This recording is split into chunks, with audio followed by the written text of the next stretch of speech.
he, on the back of the bulletin, he would put, when we used to use the inserts, in the back of the insert, he had the outline of the servant, so you can go, it's the old, why am I here thing? Well, that's why you're there, and that's the final conclusion, so it was like, wow. I thought his sermon this past Sunday was pretty spot on. I thought so too. Yeah. Pretty short, sweet, and to the point. We should, the elders should encourage. They have been. The deacons have been complaining to the elders who trying to. The 2-year conclusion will go faster. You don't need to take one diversion. One example is probably pretty good. You don't need to do 2 or 3 others. So, but he's also getting experience. We need to remember that as well. He's young. He's probably the youngest minister that I've just been. Exactly the church that I do. Might as well get the full effect, John. Might as well get the full effect. No, he's not. No, he's not. Yeah. I mean, yes, I've had chaplains younger because young chaplains, because I used to go to chapel on base all. So, but even those guys were usually in their mid-30s or chaplains chaplain corps totally separate from the rest of the military ranks. There was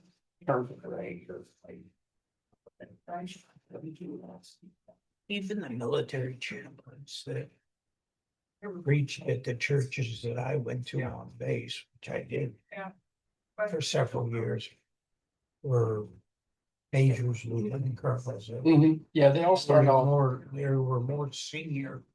Well, that's how they did it. Yeah, so their recruitment is like docs, nurses, and members. It's special duties.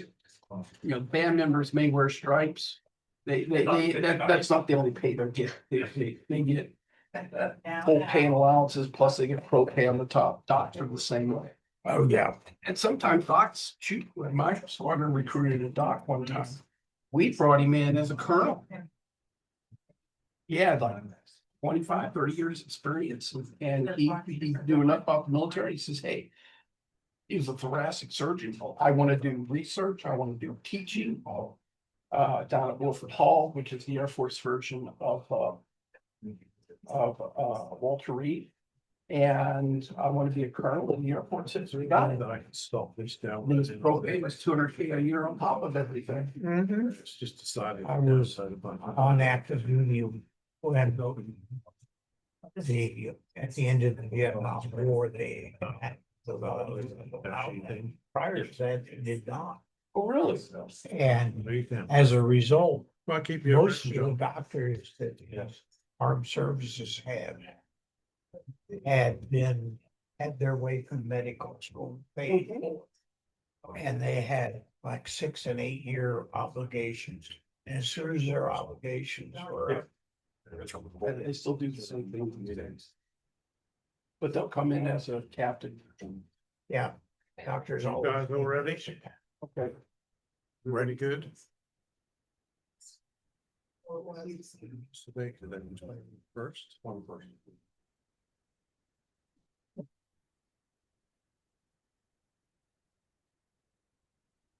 Well, good afternoon, everybody. Thank you for coming out. Put your phones on silent or vibrate if you wouldn't mind. And then we'll call this budget workshop meeting for the town of Howey-in-the-Hills to order for July the 21st, 2026 at 1:05 p.m. If you'd stand for the invocation and the pledge. Most loving and gracious Father, we thank you for another day in the land of the living. We thank you for another opportunity to serve. And we just ask for your wisdom and that you're in the middle of this meeting, that we will conduct it in decency and in order. In his name we pray. Amen. United States of America, and to the republic for which it stands, one nation, under God, indivisible, with liberty and justice for all.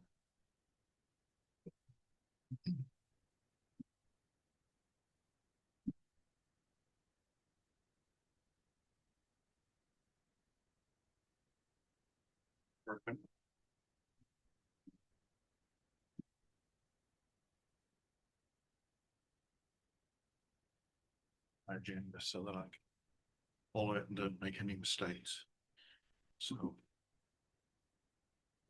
Mayor Pro Tem Everline, Here. Councilor Arnold, Present. Councilor Lanneman, Present. Councilor Miles, Here. Mayor Wells. present. We have a quorum. Thank you again. Welcome to those that have turned out for this budget hearing. Before we move on to business, I'm going to open up public comment for anybody that wishes to speak on an item that is not on today's agenda. That would be me. If you come to the podium and state your name and address for the record. Marie Galelli, 1104 Chantry, and there's only one thing on the budget, on the agenda, so can it be about the budget? So what's the point in the public being here then? Because as we discuss things going through, what do you, if you have a statement that you want to make about the budget, I guess you could do that. Typically, as we go through it, there'll be So as questions, but- you'll be asking us during, you'll be asking for public comments during? yeah, just go for it. Just make it, Okay, yeah. all right. Just a couple things. We speak as we as the public speak and wonder if you, the council, are actually listening. There's extreme frustration on the part of the public that you're not, and you're going to do whatever you want because it seems to be so much different than what the public seems to say. Anyway, we all need to be aware of our spending. We, personal, council, governments, frivolous purchases, personal and government need to live below our income level. And it seems like the council wants to spend as regular government does, always more than you have. Salary increases, 4% is more than adequate. What about the amendment on the ballot on property taxes in November? Nobody knows how that's going to go. I think we need to tighten our belt and not be spending more money than is absolutely necessary. Other towns may be only doing 3 or 4%. Why is it a need for 8%? Period. Status, you're looking at hiring a new employee at the library. I suppose that's not going to be till November. Hiring a new employee for IT. Not sure why that has to be done now. I don't know if you're referring to some security issue. I know John has 7 jobs. Sorry, 7 jobs. I heard that there's a $60,000 request for a pressure washer. Why $60,000? Cost should be only about $20,000. How many times is it used for the year? Maybe you can rent for the day.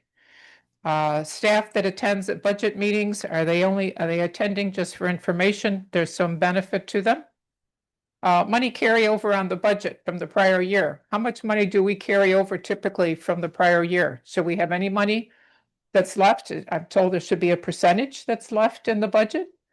Where would we find that in codes in all this stuff? Can somebody tell me? What's the code for that? So we know that there's some reserve fund, because I keep being told we have to wait till budget. We have to wait till the budget to spend anything new. No, as far as that is concerned, it came out actually in the audit report, which was done for 2025. And it's true, we increased the reserves. We do require 2 months of expenditures in reserve, which is 16.67%. Last year, I think we increased from 23 to 38, if I'm remembering correctly, which I think was a total increase to reserves of about 661,000, which was a lot predominantly to do with the addition of developer fees that came about from that. And what, so you have a reserve of X $100,000. What is it, what can it be earmarked for? Just emergencies like after a storm?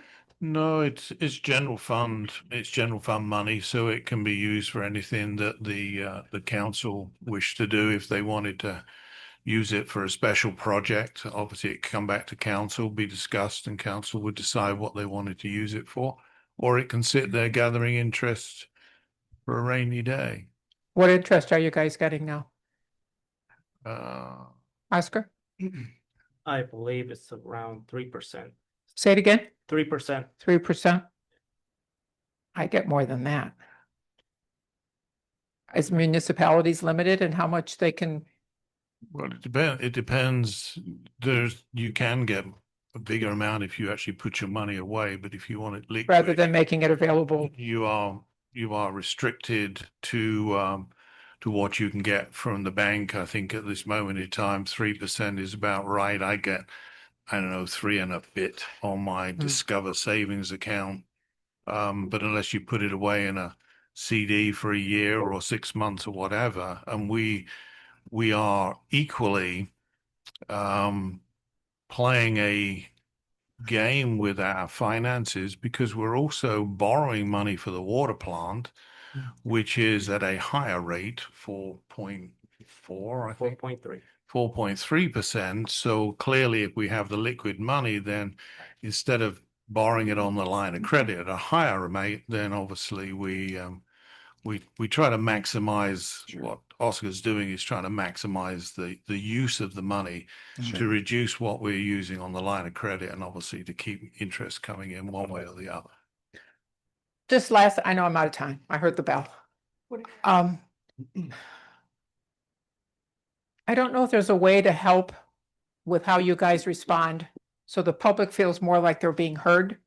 We attend these meetings, we speak up, and public feels like they're not listening to us. Sorry, they're not listening to us. They're just gonna do what they're gonna do. Then we shouldn't, why do we even come? Anyway, You come because we like to see you here. Just so that you're aware, with regards to the salary increases, the proposal was 8%. Yeah. It was agreed across the board that it would be 6%. The current CPI is right around 4.25, and so the amount above that was to be used by the department heads to, as far as merit rises were concerned, for people.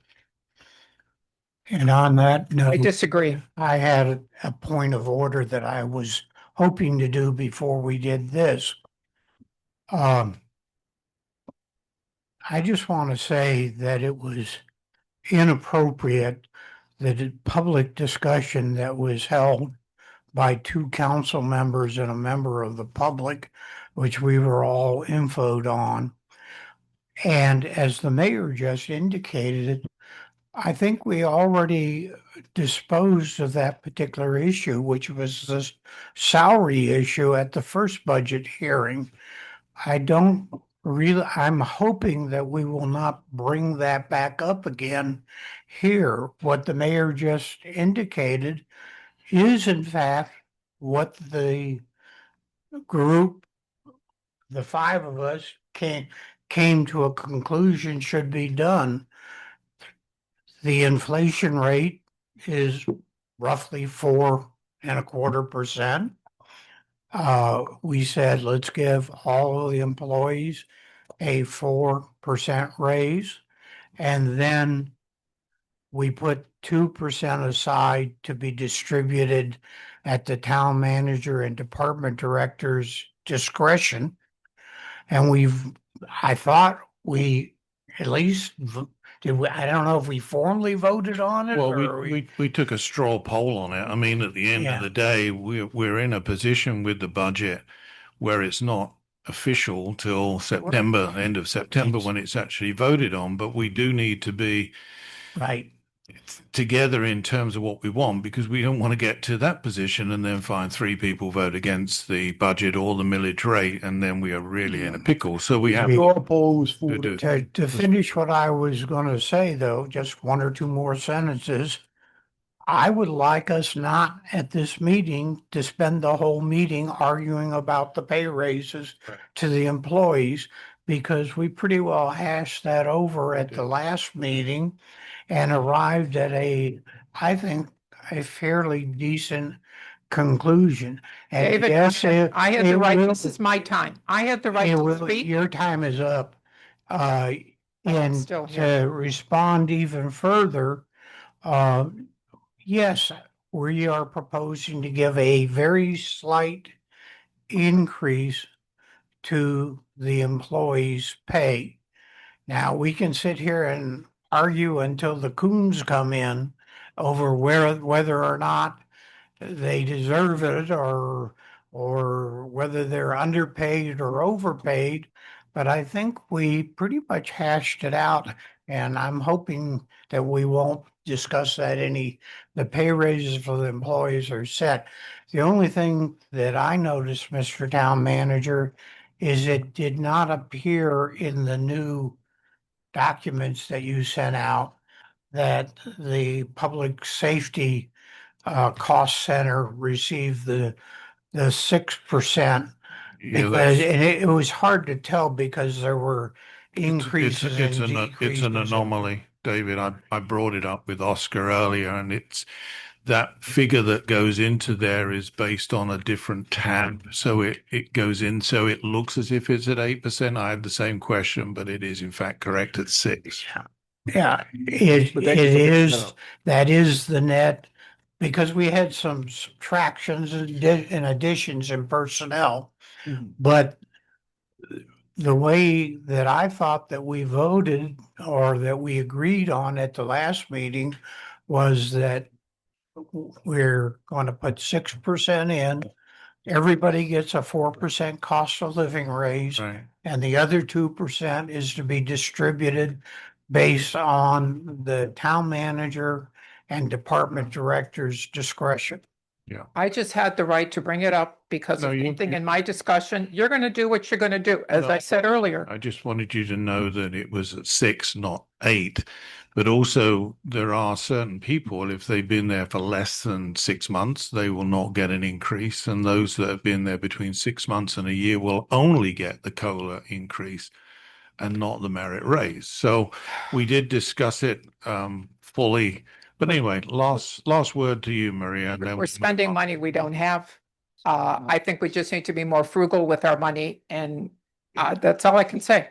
Thank you. Okay. Appreciate the extra time. By the way, Marie, we, in last fiscal year, our fund balance in the general fund increased by over 600,000.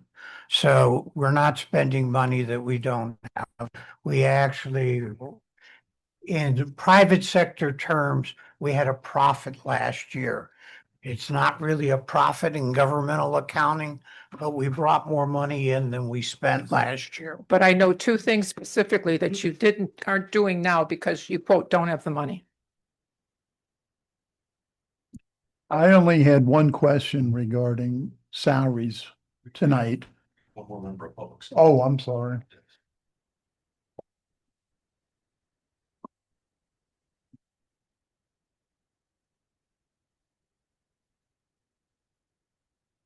Nina, can you unmute yourself, please?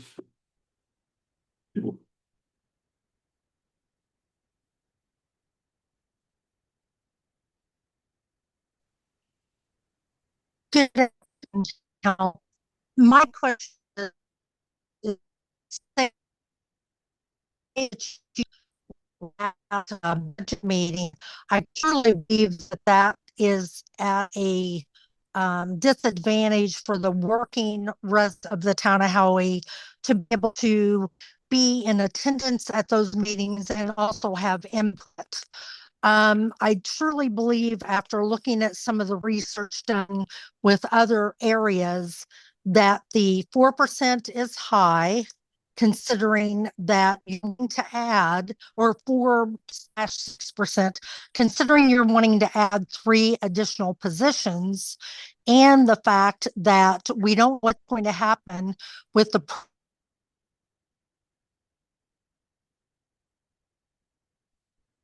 Tina, you're cutting in and out.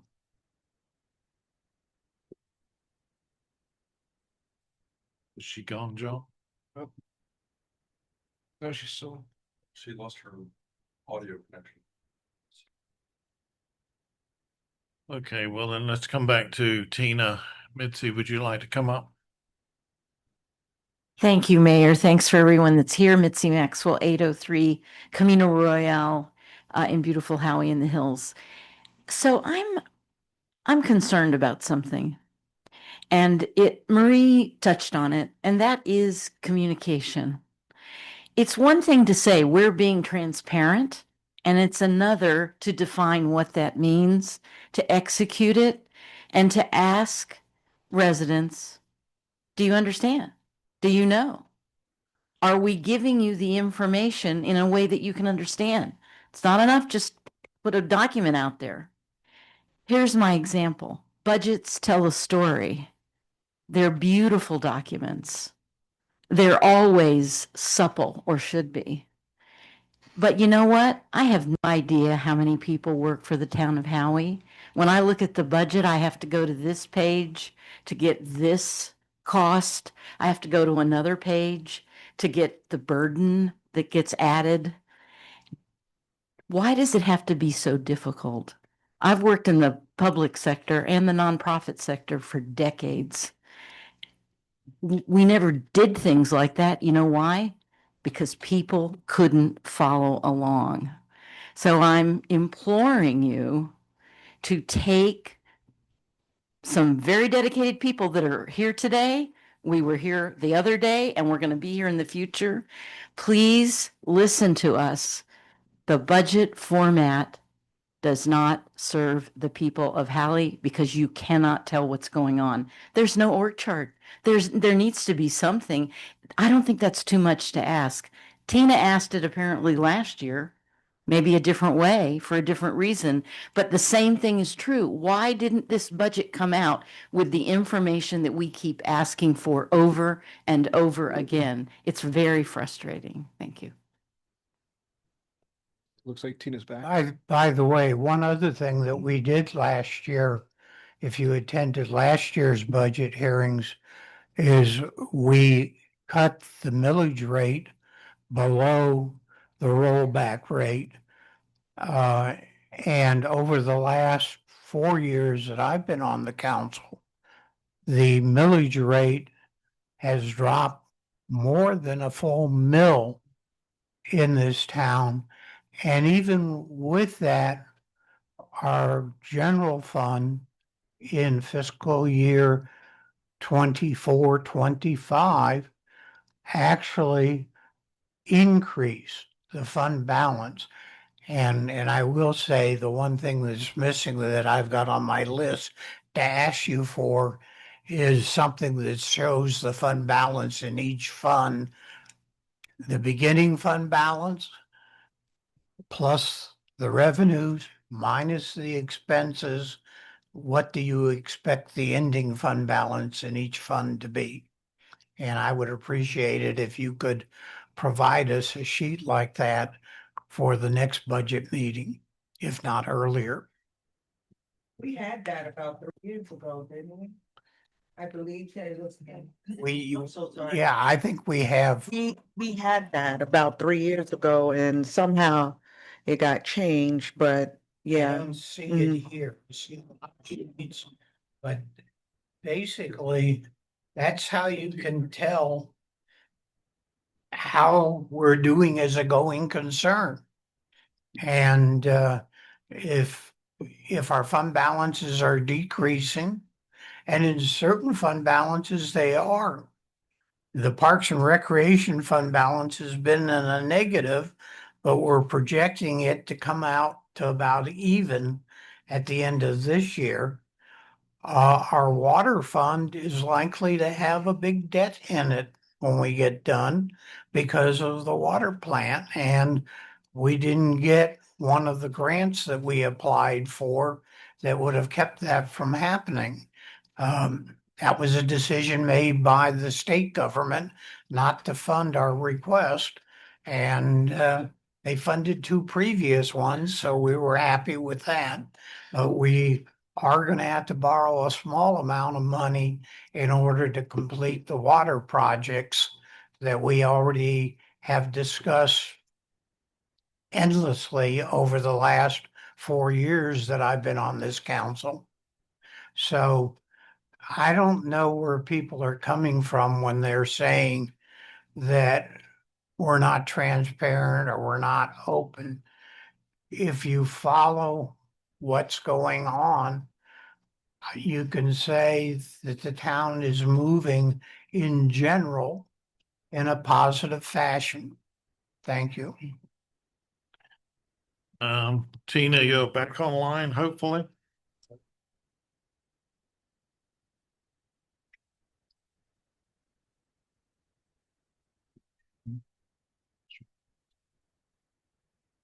Okay, go ahead, Tina.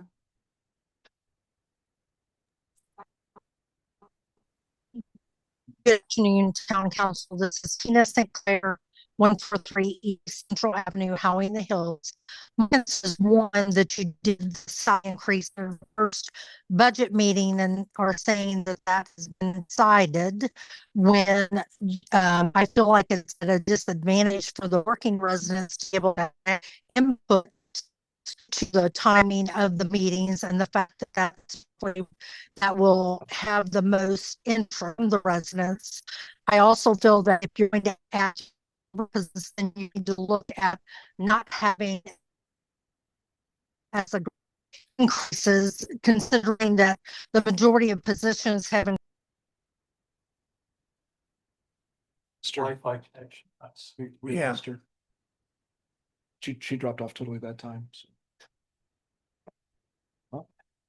See, the only thing I wanted to add with the salaries, I agree, I'm fine not talking about them today, was that the town manager put himself in at a 6% increase. And when I look at his contract, he's supposed to be limited out based on the consumer price index. So I don't know. I didn't hear the last It sentence. says in his contract that he gets the greater of the two, 3%, or the CPI. Yes.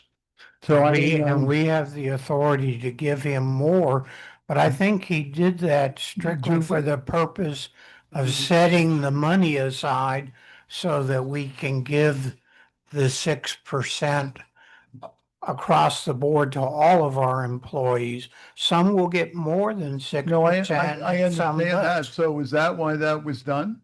Well, when he did the first one, Yeah. Tim, he put it in at 4.25. Right, I saw that. Whereas yeah. everybody else was in at 8. So I questioned that, but in David's point, I do believe that we are, I mean, Sean is undoubtedly the lowest paid city manager, town manager in the county. And I believe that we have the ability and the authority to give him additional to what is in his contract. Yes. Okay, well, it's clearly not in his contract. One So other thing. One other thing I think you should be aware of. There are 4 members of the staff that are sitting at this dais. I looked at all the salaries. There are 2 members of the 4 that are here that have actually, the salary that's proposed in the budget for them for next year represents, they've taken a decrease in their pay over the times that they've been here. In purchasing power. In purchasing power. And those are these 2 right here. The city manager and the finance. I know director. Oscar has, yeah. And the same thing's true with him. His increases, because we've held him to that 3% maximum. Or depending on what the It's CPI. been less than what the CPI has been. Now, the other 2 people. No, if the CP, okay, let me though just clear that up. If the CPI is greater than 3%, he gets the greater of the two. It was Go ahead. It was 2.8 last year. Last year, yes. Okay. But I think we're Well, let me finish. The other two members here, we raised their pay when we hired them and brought them on board because we wanted to get a higher level of competency in those two critical positions. And since that time, they've been getting basically the same raises that everybody else is getting. But when they were onboarded, Who would it is those my, two be? excuse me, Who would those two be? our town clerk and our No, I got public service more than director. others did. I can show They- it to you. They were brought in Brought in at a higher. at a higher level right from the get-go because we've got two very good department directors there and assistant town manager in one case. And, I don't see any reason for complaining if we didn't compensate them adequately, we wouldn't have this quality for this small town to run. And I've been quite pleased. I mean, I squabble with him every now and then, and he squabbles with me.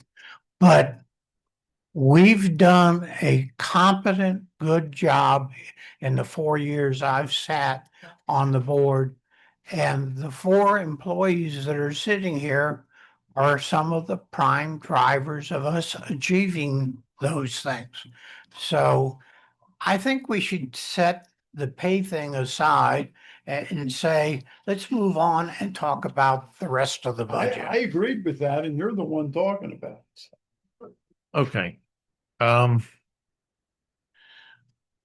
Well, like I said, the last time we did take a straw poll, which was 4-1. Tim was the one who voted against it to have a 6% across the board. And my understanding of that was that included the town manager. One thing's for sure, if we had to replace the town manager, it would cost us a heck of a lot more than that additional 2%. Anyway, If you hadn't put that in the budget, there wouldn't be 6% of the total salary line there. right. And in fairness, he put it in his contract value. We were the ones that wanted to give him additional money. So unless council believe that that's not what that straw poll was for, then we'll just move on to the next thing. I would just like to say that with regards to the presentation of the budget, I've worked on it. I did it for 6 years elsewhere, and the amount of work that goes in just to producing the parts that you actually see.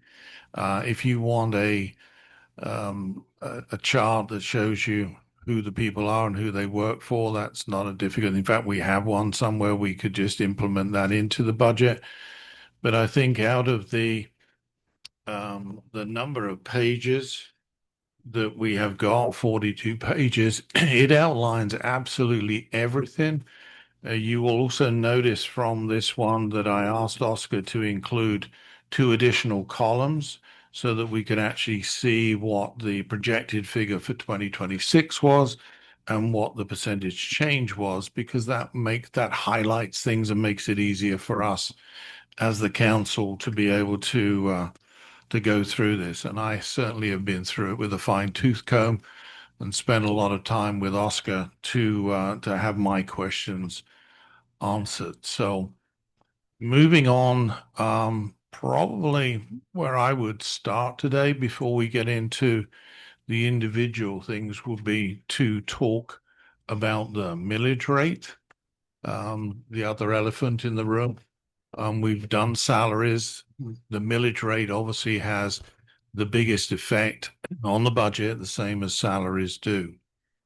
So let's talk about the millage rate, and I'll if you have comments on that, I will go last. I would like the millage rate to be reduced for a second year in a row, but I don't think it should be reduced in order of magnitude. I've been here for 4 years. We have twice gone to rollback in those 4 years. Most communities don't go to rollback that often because it's kind of a misnomer. What it does is it cuts the ability for the government to pursue its programs by basically taking new taxpayers' money and reducing the burden on the taxpayers that were there before that fiscal year. So the government does not benefit fully from the growth that occurs. And we are getting ready to grow very, very rapidly. And the fact that we don't have enough money and we had to go out and borrow money for the water system says to me that we should, in general, although I want to reduce the millage rate, I don't want to go all the way back to rollback. I think a tenth of a mill reduction would be an appropriate amount. Are you proposing 6.89? I'm proposing 6.89. I'd like to see the millage go down. I don't think it needs to go down as low as the rollback rate, but I'd like to take it down more than that. Renee, Yes. what's your opinion? How may I help you? What's your opinion? I am, for the millage rate, I am in agreement for the millage rate to be reduced.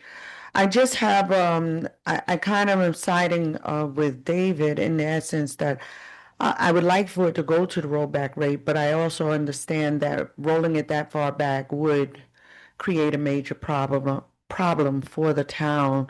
The next 2 years is going to be so critical financially, budgetary wise, for the town of Howey-in-the-Hill. These next 2 years is a make or break. So I'd like to say, I'm willing to agree to the millage rate, maybe 6.75, somewhere around there, 6.75, 6.65, but not all the way to the rollback rate. What were you thinking of, Tim? I think Probably agree to 6.75. Mhm. I think that's very. John? No comment. The next 3 years is going to be a little difficult. Okay. Well, I did some figures and some calculations. I'm I'm a little confused, frankly, with the amount of ad valorem taxes that we're getting in. I did talk to the property appraiser this morning to try and get some clarification on it because it's showing that we're going to get a 16% increase over last year. 54% of our town residents are homesteaded, which means that they're not going to go up more than 3%. And that the commercial rate and also the the non-homesteaded, I believe, is capped at 10%. So on the basis of that, I don't really see how we get to 16%. We also looked at the increase in our new construction, and that was way down on last year and amounts only to about $20,000. So out of a 271,000 increase, it's that only accounts for about 20,000 of it. So I talked to, like I said, the property appraiser. I've looked at the figures. I talked to Oscar about them today. I can't put my finger on why it is so high. I just don't understand it. But anyway. Okay, because you gotta look back 2 years and the townhouses that went into Venezia are the reason why we got such a big increase. We didn't get it the prior year. Right. But there's a There's a So 2-year two-year gap lag. from when Mhm. a house is built to the time that Yeah. it generates revenue. That's what I was wondering, if it's not due to an increase in population and homes. Well, I don't think it's because of that reason, because I looked at this last year. But anyway, either way, it is a very large chunk of change that we're getting in addition to what we got last year. So, like you all, I don't think going back to rollback is the way to go. I think it's too much. My personal opinion is that we should tag it at a reduction of $500,000 to 600 and to 6.49. That equates to right around 140,000 of reduction in ad valorem taxes, and I believe that there is that amount of money within inside the budget, because you've got to bear in mind it's still got to be balanced. So if you take it out of revenues, you've got to find it in expenses, and I believe that we do have that amount of money that we can adjust that by. Would your proposal number at least make sure that no one's taxes go up? I think, as I've been told by a couple of other folks, we should strive to make sure that our people's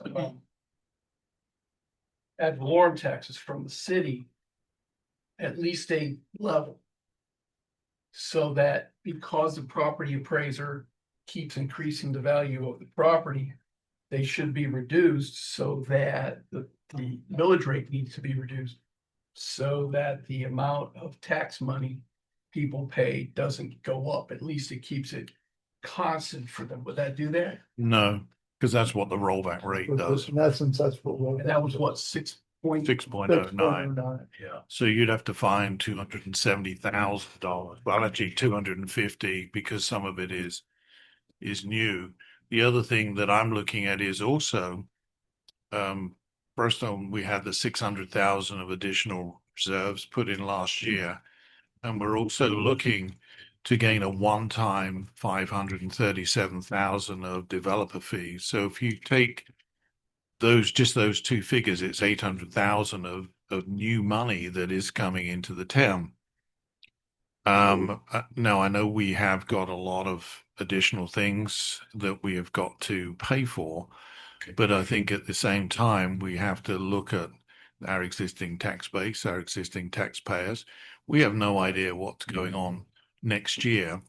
And we do have to be careful, because if this thing passes, then the following year we are going to be in a pickle. So it's something I think that is a good midway point that gives some back to the residents of the town, but still enables us to maintain and do the things that we have to do.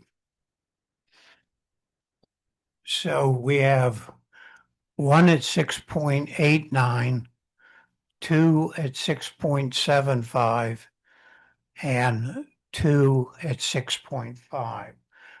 I'd go at 6.5. I wouldn't have a problem with that. Yeah.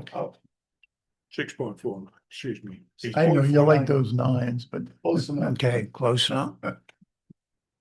Well, and again, from a staff perspective, I would say, do we have the funding for the projects that we want to accomplish, of which there are numerous, and we're not really at the final. In previous years, we've looked at it and said, what's our carry forward? And we've easily said we can shave off 0.05 or 0.1 mils, which is 13,500 or 27,000 roughly at this point. Half a mil is a significant amount of money. How much would a half a mil be? About Again? 135, 140. 140. But 140,000. But there again, David, we could do two things. We could find 140,000 of expenses to eliminate to balance the budget, or we could bring 140,000 from our reserves in order to balance the budget. So it's not a difficult thing that we're looking to do. The reason I don't want to go further than that is because if this amendment passes in the next year, it's going to be difficult because you can only raise your millage rate by a maximum of 10%. And in order to do it even 0.001%, you've still got to have a supermajority in order to do that. So it's not going to be necessarily, and bearing in mind, we have potentially, we don't know who's going to be on council at that time. And therefore, we don't know how those people are likely to respond and vote to that. And if we do not get a supermajority, then we will not be able to raise the millage rate. Yeah, that would argue then that we should not reduce it significantly because it will be more difficult if the amendment passes to make up a shortfall that amendment could create. It would make it that much tougher to do it. I watched two of our county commissioners put down the gas tax increase that all the other major counties in the state of Florida put into place 30 years ago. And Lake County is saying, no, we're not going to do it. 3 years ago. Well, it was past the 90s. I can I said, remember I it. thought they had said. It was in the 88. mid 1990s that it was put into place. I was in Palm Beach County at the time, and they enacted it within a year of when it was available, because they need the money for the roads. And we're running into that problem in this county too. And it's only going to get worse. But I could go with the 6.75. I think that would be a quarter of a point millage decrease, pretty substantial. It's like a quarter point and one. So is it, you I can, just- sorry. I'm sorry. Go ahead, Tim. Is it only you can raise it 10% a year? I thought you could go up to 10 mils. No. You can only if this thing passes at this moment in time, you can raise it to 10 mils. That's what I thought. Yes, But now once you it- now you Now can. you, once it passes, it's only 10%? It's 10% above the rollback rate. Oh, above the So, rollback. so if we're at 6.49 and let's say the rollback goes to 6, you could raise it 10%, which would almost put it back to where it was. But the other thing to bear in mind is, first off, we can plan for the future, but we also have to deal with the present. And we don't know if this is going to pass. And if you take the percentage of homesteaded properties throughout the state, I think it's less than 40%. And yet we need 60% to pass. And those people, so you're going to have 20% who this really doesn't affect positively, but could affect them negatively, have got to vote for it. So there's no guarantee that it will pass. But even if it did, we also have to look at our own situation in two ways. One is that we have a substantial amount of reserves, which we added 660,000 to last year. And what we're talking about here is a reduction in our ad valorem taxes if we go half a mil by about 140,000. And also next year, we've got tons of growth coming in. And when all of that new business comes in, we will actually have quite an influx of ad valorem taxes to offset some of that from the new development. And it's because we don't know, we don't have a crystal ball, but that's why I believe we have to be cautious, but we also have to live in the present. And the people that are sitting out the back there also deserve, based on what we did last year, I believe, to have another small, and half a mil is small, reduction in their millage rate. Well, I'm not in agreement I'm with not in agreement with that last. that is way too low. I believe in counting the birds in the bush than the ones that we have to catch that are flying.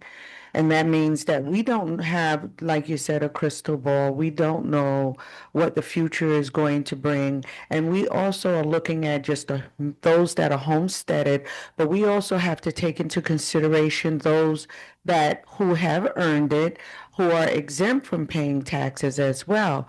And we have quite a few of those within our town, and they deserve that. So we have to take that into consideration as well. I think that rolling back the rate that far is going to put the town, which we are already a slippery slope for the next 2 years, if the truth be told.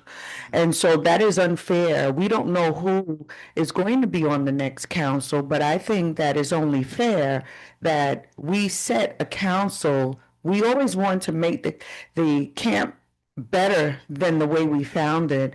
And we don't want a situation, at least I know I don't. I feel that this particular council, over the last 4 years, which David and I can speak on, is that we were burdened with a lot of major decisions. Some of them were popular, while others were very unpopular, to try to get the town in a good space. These past 2 years, we as a council have done well together. But we also have to consider the fact that we have a town to run, a staff to pay, and we have outstanding debt. And that outstanding debt is towards that water plant. And we cannot forget that. And we should not be touching reserves. We should not be doing things like that because we don't know the future. And there is nothing worse than a person that do not have reserves, don't have a rainy day fund, and something crazy go on and you can't even help yourself. And now you have to go back out there in debt again. That is, we don't run our household like that. We should not be running the town like that. Yeah, and I think a quarter mil reduction is a fairly substantial. You don't see very many governments reduce their millage rate by a quarter mil or more. Matter of fact, most of them, when that I've seen, and I've been in local government for 30 years now, I've seen very few of them lower their millage rate. Very, very rarely do they go to rollback. And in most cases, it's like a 5 or 10 mils, something like that, so that they can say, We did a rollback. we did a lowering of our millage rate. I think if we did a quarter mil reduction, that would be a fairly substantial, that'd still be over $70,000 based on the numbers that you gave us before. That would stay in the pockets of the residents and the property owners. Actually, not only the residents, but all the property owners within the town would benefit from that. We still have a lot of work that have to be done within the town of Howey-in-the-Hills. This council, over the past 4 years, has had to make hard decisions and have had the opportunity to hire some very good talent as well. Had it not been for some of the talent on the staff, there's a lot of things that we have accomplished, from roads to the water tank, to the water plant, to many things that we've been able to The grants that we've received. I mean, and I know that there have been some disagreement with some of the growth that has happened within the town, especially when it comes to the commercial. These were very hard decisions, but they were decisions not just for the present, but for the future. Because what we don't want, hopefully, is that the next council or two that come through are not heavily burdened with some of these hard decisions that had to be made over these past 4 years. I know it haven't been fun for me. With no money. And no money. Yeah, With no money and somewhere in, kind of on the fence, with a lot of things. So there's that.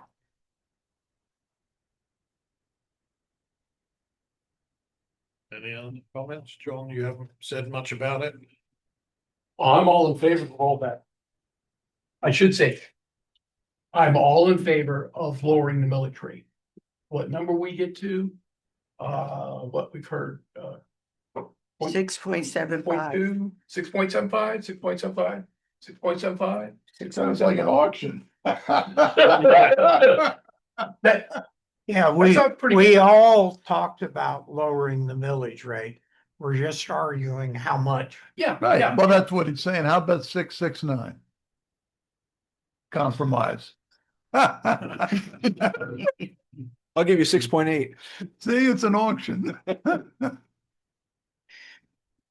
Well, I say 6.74 or 6.75 was kind of the median that we arrived at when we were talking. There were two that were lower and one that was higher, and two that were right there.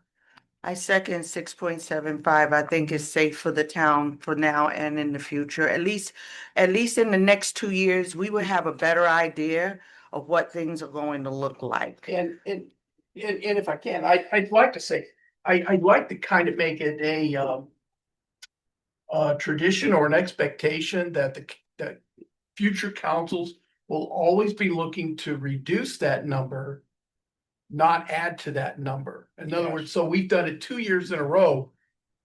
Prior to last year, it had not been lowered in a decade. Prior to Right. that, if you look at it, Howie was the leader in millage rate in the We state. had We're the number two. not in the state, but in the county. Mhm. So I think in terms of fiscal management responsibility, done a good job. And now, again, another year where we finish in the black as opposed to in the red, if you will. So things are going rather well. There is a big unknown out there about the future. And I'll just say this. The reduction, the elimination of homestead tax is going to happen. The only question is when and how much does it really get reduced? The genie's out of the bottle. The genie doesn't go back in the bottle usually. So whether we have this issue for the next town council, I think every year town councils are going to have to be cognizant of the fact that there's going to be proposals to eliminate homestead taxes. One of the leading candidates for governor has already said, I want to eliminate homestead taxes. And those how he's going to do it yet. But the genie's out of the bottle. People are talking about it. So this specter of having ad valorem taxes get cut very low, it's going to be with us for quite a while, I think. So I think let's roll it back this year. Because next year you don't know. They may have to actually do the unthinkable, trying to raise it, but I don't think they're gonna have to. We have not set up future projects that would cause the town to have to go out and raise taxes at least to be able to accommodate those. I just think the next Have you 2 looked at years. our capital plan? On as this town grows, we're gonna need a new police station. We're gonna need a new That's city going to be hall, a 2 new to 3 library. councils have to figure all of that out. All of that's gonna be coming downstream. Oh, it is? But I would like to suggest that we start a movement to demand the state lower the state sales tax rate. Since the governor is wanting to lower a tax rate for municipalities and counties, why don't we start a movement to lower the sales tax rate, which is where they get the bulk of their money from? But we also get ours as well. We get over 100,000 in half-cent gas tax. So if they reduce that, we get even less. So be careful we don't shoot ourselves in the foot. Well, yeah, I'm saying that tongue in cheek, of course, Oh, I see. but it's darn nice of them that they picked on the property taxes when there are a lot of other. I can remember when the sales tax in Florida was 4%. So can I. Okay, Yeah. and it's now 6%. Plus, back when it was 4%, you didn't have the countywide add-ons that you have today. That in this county is 1% for a total of 7%. So we've grown in that tax from 4% to That's how you- 7%. That's how you get to do your roads though, David. Yeah. Okay, let's look at a quarter mil then. Is everybody good with a quarter mil, bring it down to 6.74 so that we can move on? 0.24.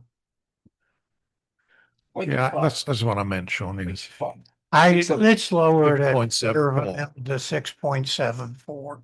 Okay. You good with that? Renee? John? I do like your number better, but I can go with that number. I like my number way better, but hey ho, sorry. Now, what do we want to do? Go by department by department? How we want? Well, now that we got to this point, I just wanted to get that out of the way so I can eat my other sandwich. I'm going to hand over the rest of the meeting to the town manager. Oh, thank you. So we did have our executive summary that we normally at least review at the beginning of these meetings. I will go quickly through that. So key highlights, just updates from previous meeting. So currently total proposed general fund budget is 4.397658, which is 112.8% of this year's budget, which is 3.897390 in the general fund. Again, with what Oscar has presented, this is proposed based on a 6.99 millage rate, obviously, what's in front of you now. This does include the addition of 3 positions: IT systems administrator, IT specialist, administrative assistant 1, to meet compliance regulations. The administrative assistant 1 is going to be located here. Correct. And what are the functions that job's going to do? So they will be cross-trained with utility billing and permit services. So they will provide general backup for town hall, because basically that'll give us a total of 4 people. So when you have someone on vacation and someone sick, you still have 2 people that can do at least the 2 major functions within town hall. So, and at one point we did have 4 positions in town hall, include Yeah, permitting. We utilities. cut one out in a previous cutting about 3 years ago, roughly. At staff recommendation, we cut the building permitting clerk, and then we just recently brought that position. Well, yeah, because the time we weren't. Building anything, building right? So that was anything, a staff recommendation to reduce that. You also made a position by taking that one out of there, renamed them as Jessica. That is correct. Yes. Yeah, so that is correct.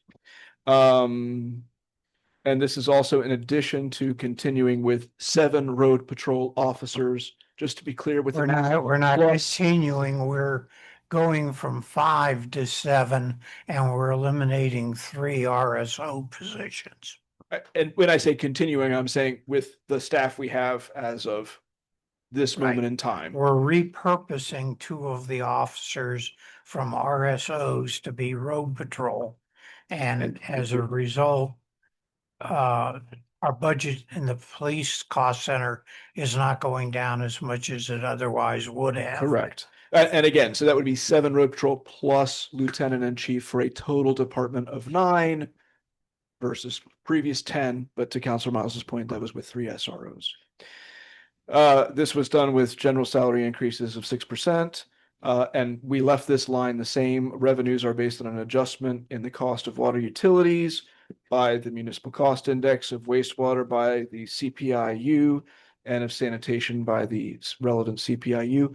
So all of those increases are separate and particular, meaning council sometime between now and not too close to the end of September, but council will have presented to them each of these items for consideration. Will we increase water? This is the maximum.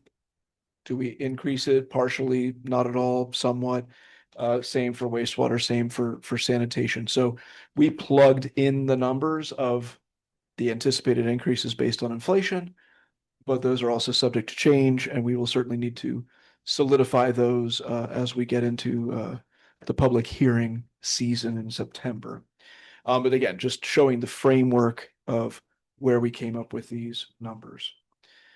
Okay, is there anything else in particular, Mr. Brock, that you would like to touch on in this? No. And Mr. Ojeda, I think there was I know at least one correction on public services. It might have been off by a factor of 10. But I think there's a couple points that Mr. Ojeda Why, would like to. why is there no Medicare expense? I was wondering that also. They're not In- doing Medicare. It's just. It's with FICA. it used to be They added it in the FICA. Yeah. There are two components. There is the old age fund and there is the Medicare fund. correct. The old age fund has been 6.2% since the late 1960s. And the Medicare has been 1.35% of payroll since the 1960s. And I'm not aware, I think they're going to have to change them in the very near future, Yeah. but I'm not aware right now that they're changing them. Well, No, so we used to, to better follow the uniform accounting system, because 210 is supposed to be the line. Ever since I came in the town, there was 210 with part of it and 211, which anything not ending with a 0 is a locally created code. So it was split internally from before I came here, but Oscar has decided to integrate those together, which better fits the uniform accounting system. I disagree with you making that change. I think they Okay. should be split, and the reason is in the next 5 years, Medicaid is going to go bankrupt. In the next 7 years, at the current rate, Social Security Old Age Survivor Fund is going to go bankrupt unless Congress makes a change, and I suspect they will. And for ease of comparing the differences from year to year, it's useful to have them split. Well, thank you for giving us something to look forward to, Counselor Miles, with the disappearance of those They've social actually safety lowered nets. it to 32 now, I believe. They dropped it another year. So Yeah. Oscar, is that something we can easily just go back to the Yeah, old system? Okay, so we can do that. I think you should leave them split. Okay. If you had argued this 15 years ago, I would agree with you back then. But now I think there's a very good possibility that both of them will change, and they may change by different percentage amounts. Well, there'll be different bills. So. Okay. Okay, so last time we did finish off, we never really began with the police department, which typically we try to knock out library and police as they're relatively self-contained. So we can start with our police. We didn't lose our police chief. I thought he was. He was there. He is. Oh, there he is. So we could try knocking him out in short order so that he certainly, hopefully, doesn't have to come back for a third workshop. But is there anything in particular for our police chief where we've already talked about the staffing?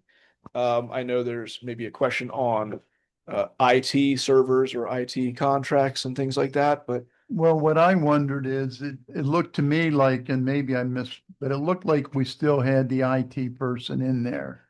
so Is that just for 6 months and then you took them out for 6 months? Is that what the theory was? That Yeah, it after goes 6 in. months, a new person would be able to, Mhm. is that what the My thought understanding was? Is, once that contract's done, that's it. Your IT team that you're gonna be bringing in will cover. So when is Thomas that and contract cover up? town. but we're presuming that Mr. Brock is actually able, with the limitations we've put on him, that he's actually able to bring someone in starting October 1, because we can't have a gap for PD coverage. And if Mr. Brock's unsuccessful in getting some, Have to be a transition. there has to be a transition. So I mean, it might not be even half a year's worth, but we need to put in Oh, we some. need 6 months of transition. Well, if he doesn't find someone until 3 months in the year, I'm just saying that So you that was put the that in purpose as of a it. safeguard, Oscar, is that Yeah, what? pretty much. It could disappear, it could be less. I don't think it'll be higher than that. You could match that, but So did we agree already that we are taking on both positions? We only agreed on the one that was done at the meeting. Well, both are in there. I know. No, sorry, just to clarify, at the previous council meeting, Mr. Brock was given specific authorization to go ahead and post for the systems Yeah, administrative position. because the positions were available this fiscal year. Well, Never you told him salary. not to start until October 1 with Yeah, but what, systems. the question is, we did that on the one position. Correct. But the second position that is come along, I wasn't aware that we have discussed or agreed that that's coming in because. We haven't done that any more than anything else in the budget workshop. Everything's open for discussion. No, but what I'm saying is that with Insider here, you've got to bear in mind that from the figures that you gave me, when you look at their salaries and their total package, which because they're new people, we don't know what they're going to be doing on their health insurances, but based on their max insurance, if they come in and they've got a spouse and a child, you're talking about that second position being $78,000. Well, I think Mr. Ojeda put in a median Yeah. insurance coverage to cover either way, Just which will, about, correct. not till- Okay. right. But it's still 78,300. That's on top of the 123,000 in total for the other guy. Now, I know that you talk about state statutes and all the things that we have to apply for and we're out of whack on and all the rest of it. It just seems that we go from dear old John there doing everything to us Just advocating. Hang on. John isn't doing everything. Hang on. Just, but the short and long is what I'm trying to say is we have got by, and now suddenly we're looking at over 200,000 of additional costs. And if that's required and we've got to go down that route, that's fine. But I just don't think we've discussed it in that vein. I totally agree with you, Mayor, and that's why I wanted more time to discuss it and to look at other options, which at this point we don't have. So. You know, you go ahead. I have been doing some. I've been doing some thinking about it as well, and I don't expect John to do everything. He's got a lot on his plate, but I'm really exploring the idea of how can we contract this out for the town of Howey. Again, I don't want to sound like a broken record, but it is a good record. The town of Howey in the next 2 years have some financial need to be prudent. This is not a large town with a lot of commercial. This is not a town that have a lot of commercial that can bring larger tax monies in. This is not a town that have a lot of money like surrounding towns.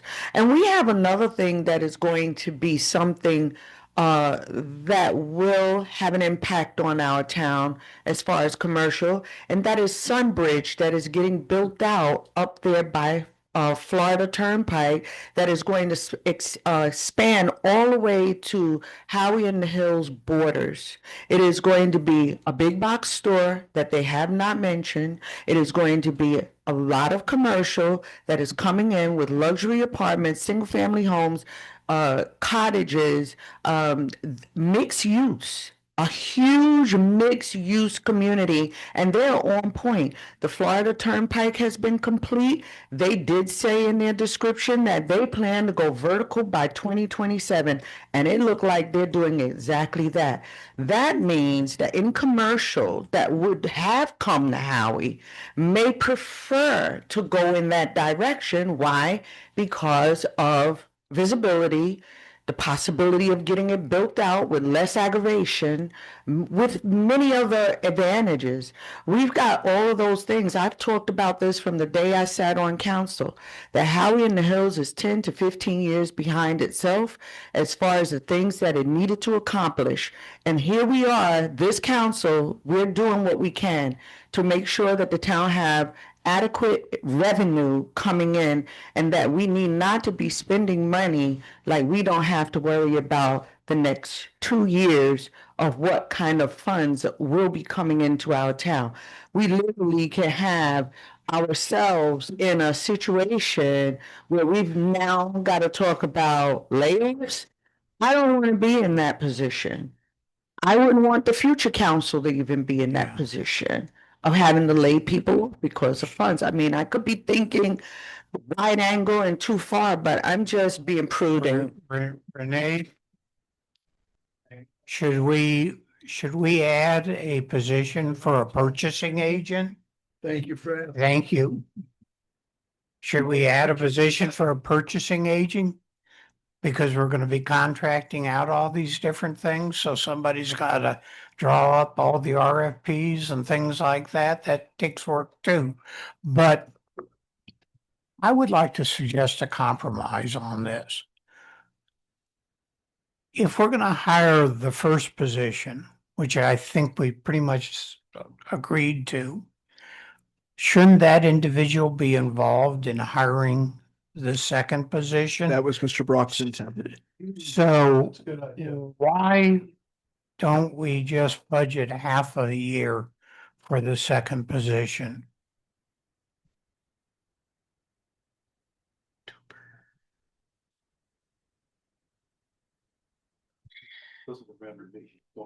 That would reduce the cost by 50% this upcoming fiscal year. Yeah, but we may have to contract somebody in. Well, having a one person or Yeah. ADP shop is a real problem. That's a problem. I've had to deal with that in other municipalities where I've had, because those positions turn over almost as fast as police officers turn over. Not anymore. Not as much anymore. Not as much anymore. Not as much anymore. Sharp system administrators, get that AI to do a lot of things. Why don't we cut the numbers in half and say that individual comes on board on March 31? Which, sorry, the lower- secondary The person secondary position at a half year. for a half a year's salary for that person. Did anybody else, Renee, you said you looked at, did anybody else look at outside sources? I did a little research on it. And of course, the big advantage is cost. I mean, every single place I looked at was cost. And the problem is, and when you go in-house, it's not just the cost of the personnel. That's just one small element. That's right. It's There's health the equipment, insurance. well, that, and then all the equipment and so forth, the programs. And then Uh, you have to turn over the infrastructure Yep. because they're going to come in with tremendous amounts. I know this as a fact because of working in a large organization that do have an IT department in which they're daily fighting different malware, and now with AI it has transformed into many other things. That means there's going to be applications and licensing fees and many other things that individual will recommend, I'm sure, to the town, and I'm thinking about those things as well. But you're gonna have The cost of those don't. You're gonna have the same with the, Question. do you think that the private company that you contract with can get lower prices? Because they're gonna need the same software. No, but the thing is, they're already have obtained that and have staff working. So you do that for a couple years, you evaluate where you are. I'm not saying that we're not going to need an IT department. All I'm saying is I'm not convinced that it's right now. If you want to save some money on it, let's do a half a year, and that will cut close to 40 grand out of the budget. And actually, in reality, that's probably what's going to happen anyhow, because you're going to want the first guy, who's going to be the senior, to be in charge of the IT function. And the second guy who will be our girl. Matter of fact, when I last ran an IT function for a city, I had mostly females in the IT department. But that's a way to save some money in this coming year. And one of the things that you have to contend with, the biggest argument is not that the private sector is going to do it cheaper. The biggest argument about doing it in-house is the turnover rate that I've experienced with IT people in the past. Yeah, that is a concern. I mean, so I have been thinking, I like organic capability as well, Yes. but for IT, having been in that area, one of the reasons, that's why one of the reasons the federal government leans so heavily on contractors to come in is because of the turnover in staff. And so the turnover in staff became my problem, not my client's problem. And that allowed them to stay on budget, on target, better than if they had constantly been having to bring in Yeah. folks. So That's why the Social Security Administration is still using 1960 technology, Right. although they've spent billions and billions in trying They're still to using a COBOL update it. system. Yeah. Cobalt Cobalt. cost government, Mhm. Navy developed it. But I'm really beginning to think maybe it might be more prudent to bring in contractor a year or two. It's going to be expensive. That may be a better way for us to fix the wound quickly, correctly, but also allow us a chance to evaluate, do we really want a full-time IT staff, or would we rather have it as a service, as opposed to having to bring in in-house people? David does raise a very good point. It looks like a lot of the old turnover in IT folks is slowing down, but I suspect that's not going to last for long. And one of the problems with bringing in highly trained, highly educated people who have lots of options is they're constantly evaluating their options. So I think because we need to get the IT stuff meet standard now. I think it might be better to bring in contractors because they can also fall back on their company to help them with additional capability that they themselves may not have. The last thing we need is to be bringing in a systems engineer and he does not know how to integrate certain software. And then he says, well, I've got to have somebody come in and help me, or we've got to go do this. You're right. The software stuff with the potential for that coming in to meet the standards is probably going to go up as well. My certs for CISSP are hopelessly out of date, but I can tell you my going rate used to be at Booz Allen was $265 an hour, and that was 10, 11 years ago. So I can probably only imagine. Of course, the reason it was so high is because Booz had such a huge overhead. Hopefully we could find a local firm where their overhead isn't so high and we could make it a little more reasonable. But I'd like to get somebody in here soon because John Brock has already he's already pulled the fire alarm. So it's only a question. The faster the fire department shows up, the quicker the fire gets put out. They're also through the League of Cities, they've combined with University of South Florida. And there are a number of courses that are available to staff as well as executive level for free through University of South Florida. Mm-hmm. I don't know if that helps or not, but if you guys saw that, but Yeah, staff I'm does not not have the sure. bandwidth to reach the capability that these positions Oh, will no, require. no, I understand that, but they're gonna have to be trained for cybersecurity is my point. You're saying the incoming people? No. Who are Mr. current- Mr. Mayor, what do you think?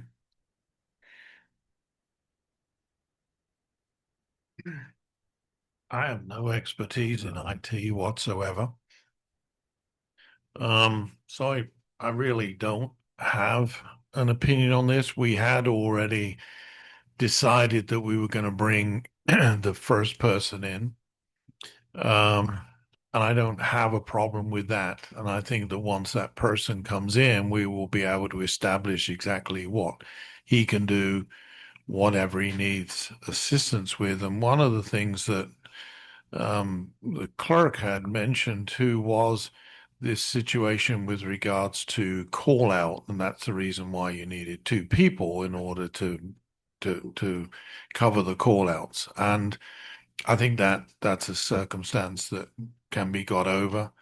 Personally, I'm happy with the one that we've already agreed to. I think that the remaining second position should be taken out of the budget. And when the new person comes in, we can evaluate it. And if necessary, if we bring somebody in, we can make a budget amendment to cover that in the new year. But like I say, it's really not my area of expertise, but it just seems that going from 0 to over 200,000 to do this is a lot. And don't forget, once you got them, to Renee's point, you don't want to be laying people off, and we need just to be a bit mindful of that. And obviously, whatever council wants is fine with me, because it's not my area of expertise. But the money side of it is my expertise, and I think that at this moment in time, an additional $78,000 to bring somebody in when you've already spent 123 on one person, I think is a little premature. Why don't we put 39,000 into the budget for either a contract or for bringing a second person on board to be decided after the first person has been here? Say that, say it In again. other words, put what the mayor has suggested is another version of what I suggested, is that, except for I'm suggesting that we put half of the money on the table, and he's suggesting don't put any of the money on the table, but you can reconsider it at the mid-year budget adjustment, whether you want to put that other half on the table at a later date. So it's, to me, they're very similar, but not identical. It's just, Don't we have, do we put money in the budget or no? do we not have already somebody or half of somebody else already in the budget for a transition period? I mean, can that not be the same thing? I think you reduced it from 44 to 22, didn't you? Yes. And you'll need that transition person on the front end to transition in the full-time IT systems administrator. So are we talking about the person that we currently have under contract? Well, presumably, although that would need to be clarified. I mean, we have a contract that ends at the end of this fiscal year, so if we wanted to continue it, that would have to be an extension. And it's If not a we bad idea. extended it beyond that first 6-month period into the new fiscal year, would his level of compensation run 78,000 for a full 12 months? Well, for the 42,000 a year, you are basically getting him 2 days of the week, if I remember correctly. So I guess you could figure that out. 2 days a week is 42, 4 days would be. And he wasn't willing to serve the whole town. That was just for the PD. Yeah, That would be but- 42 so for you're 2 saying days. Contractually for the full year would be 84,000, and you get a person 2 days a week. out Just of it. just to clarify, if he's 42,000 for 2 days a week, that's For the whole 21,000 a day times 5 days a week. So having him 5 days a week, even though he was willing to work for the PD only, that would be a total of $105,000 for a 5-day a week equivalency. And that's presuming he's willing to work for the whole town. So why don't we put half a person's salary based on what you were projecting into the budget? And then you can decide after you bring the first person on, how you want to spend that, or whether you want to spend it. Although it'd still be within two categories. If you're talking about the same pot of money for the continuing of the contractual services leading into the bringing in of the IT systems administrator, the dropping of the contract position, and then finally a bringing in of a secondary position with the remaining money. Yeah. If Are I you understand- familiar with the camel's nose? Sure. Okay. See, is what Yes, Cat. what I had hoped to do was have someone who has a business doing the cybersecurity to come in and talk with us. The pros and cons of whether to do it in-house or outsource. So we can make a more educated decision on it. Yeah, we don't And- have to make that decision right now. We've already made, Hey. we've already made the decision. Yeah, We've made part of the that's the decision. biggest part of it. Yeah, that's true. Yeah, that's all I wanted to do. I But thought we had this- enough time to be The able to do second that. part of it that we're talking about right now could go either way.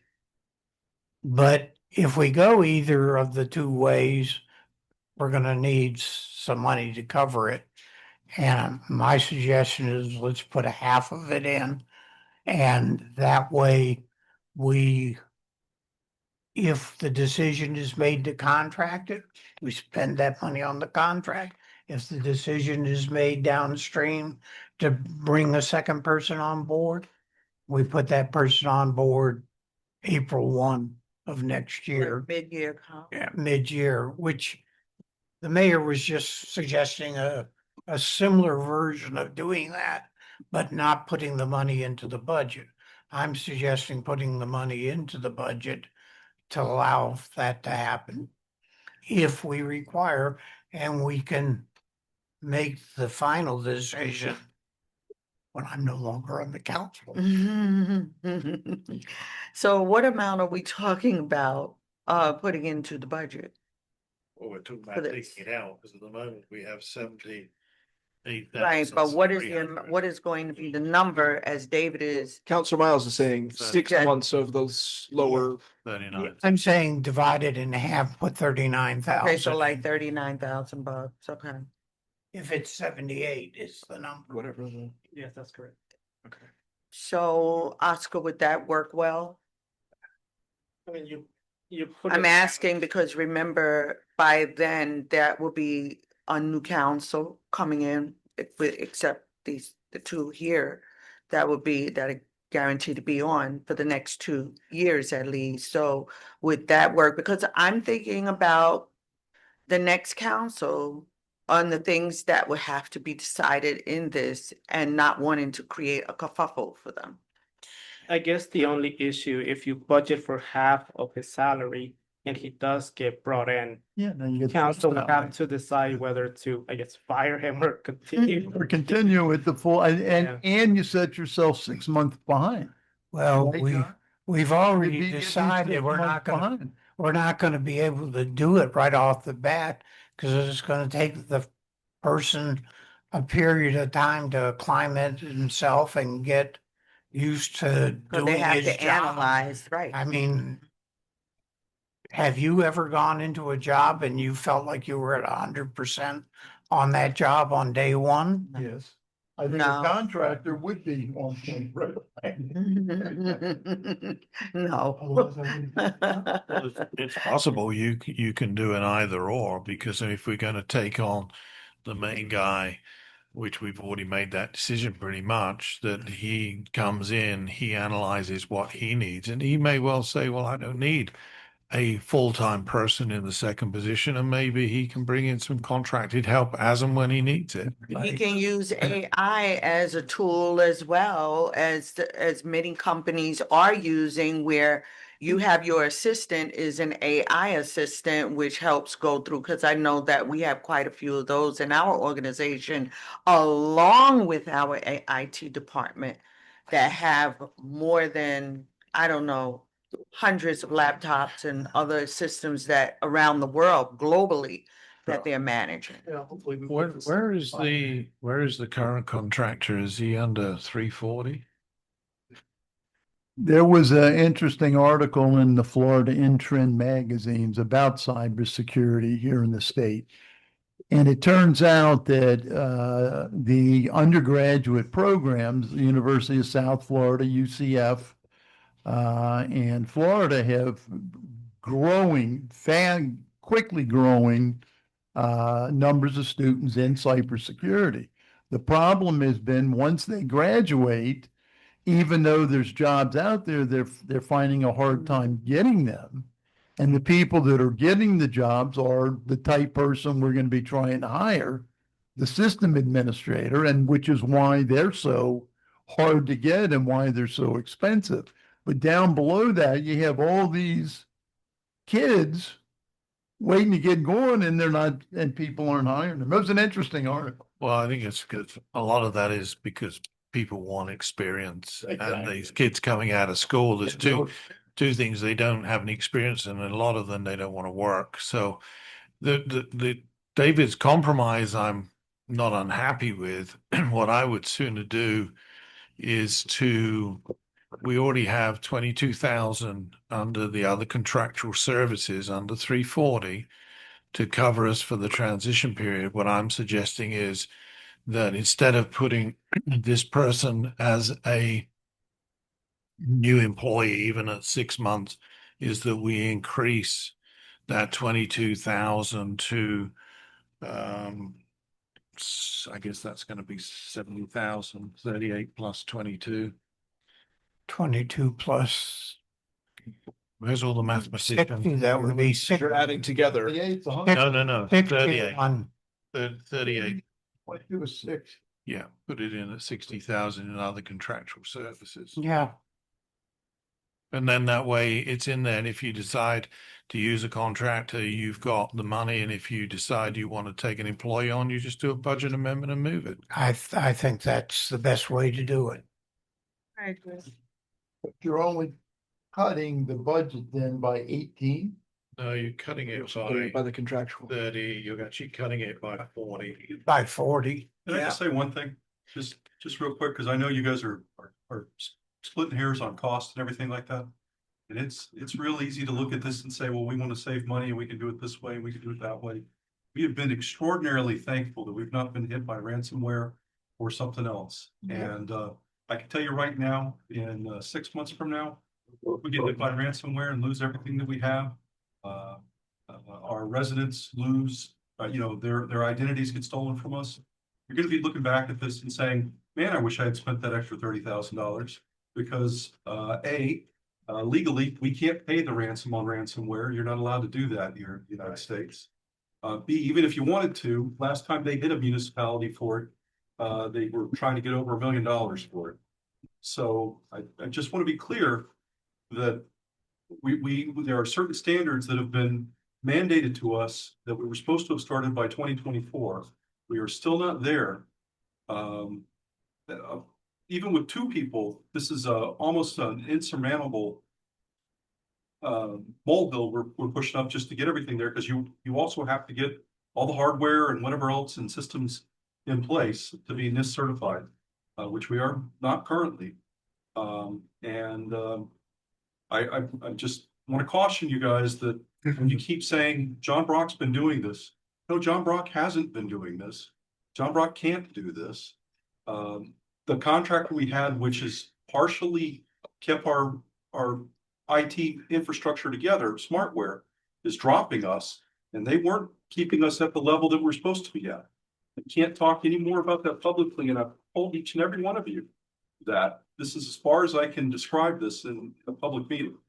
But I find the whole argument that we're trying to save 30,000 here or there is going to be a painful argument to replay this 6 months from now or whenever if we get hit by So ransomware can I or anything else. Can I suggest something? Because we're not moving any faster than bringing in our main IT systems administrator.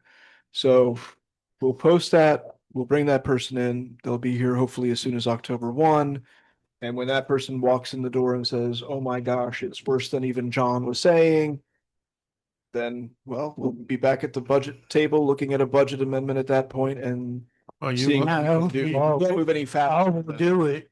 You have the authority to move money from 340 to another one already. We gave that to you. Well, that's true. Well, he actually doesn't. That needs to come back to council because it's a budget It's a amendment and new it's between position. personnel services and and operating costs. But That, you're right. to that point, and I'm accepting everything that John has said, but I still believe that the person that you're going to be bringing in, the systems administrator, he's the one that's going to have to decide what we need to do in the future. We're putting $60,000 for a second person in the budget. If we need more, we have the ability to be able to do that. And let's get the first guy in as quickly as we can. We already approved that. So and then we'll see where we go. It's not a matter of saving 30,000. It's just being prudent at this moment in time. Let's get the first person in and see where we need to go.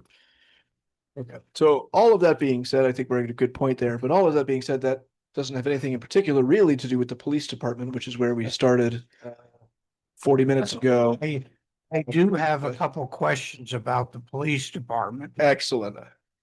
Okay. And they are, the first one is line 130, police reserve salaries. Why is that going down 8%? What line are you Is that talking reduction, about? police reserve salaries line Police 130? reserve, that's our part-time police officer. No, Are we? no, so cutting- that's reservist. Is that just a different calculation of total number of hours of? It says a minus 8%.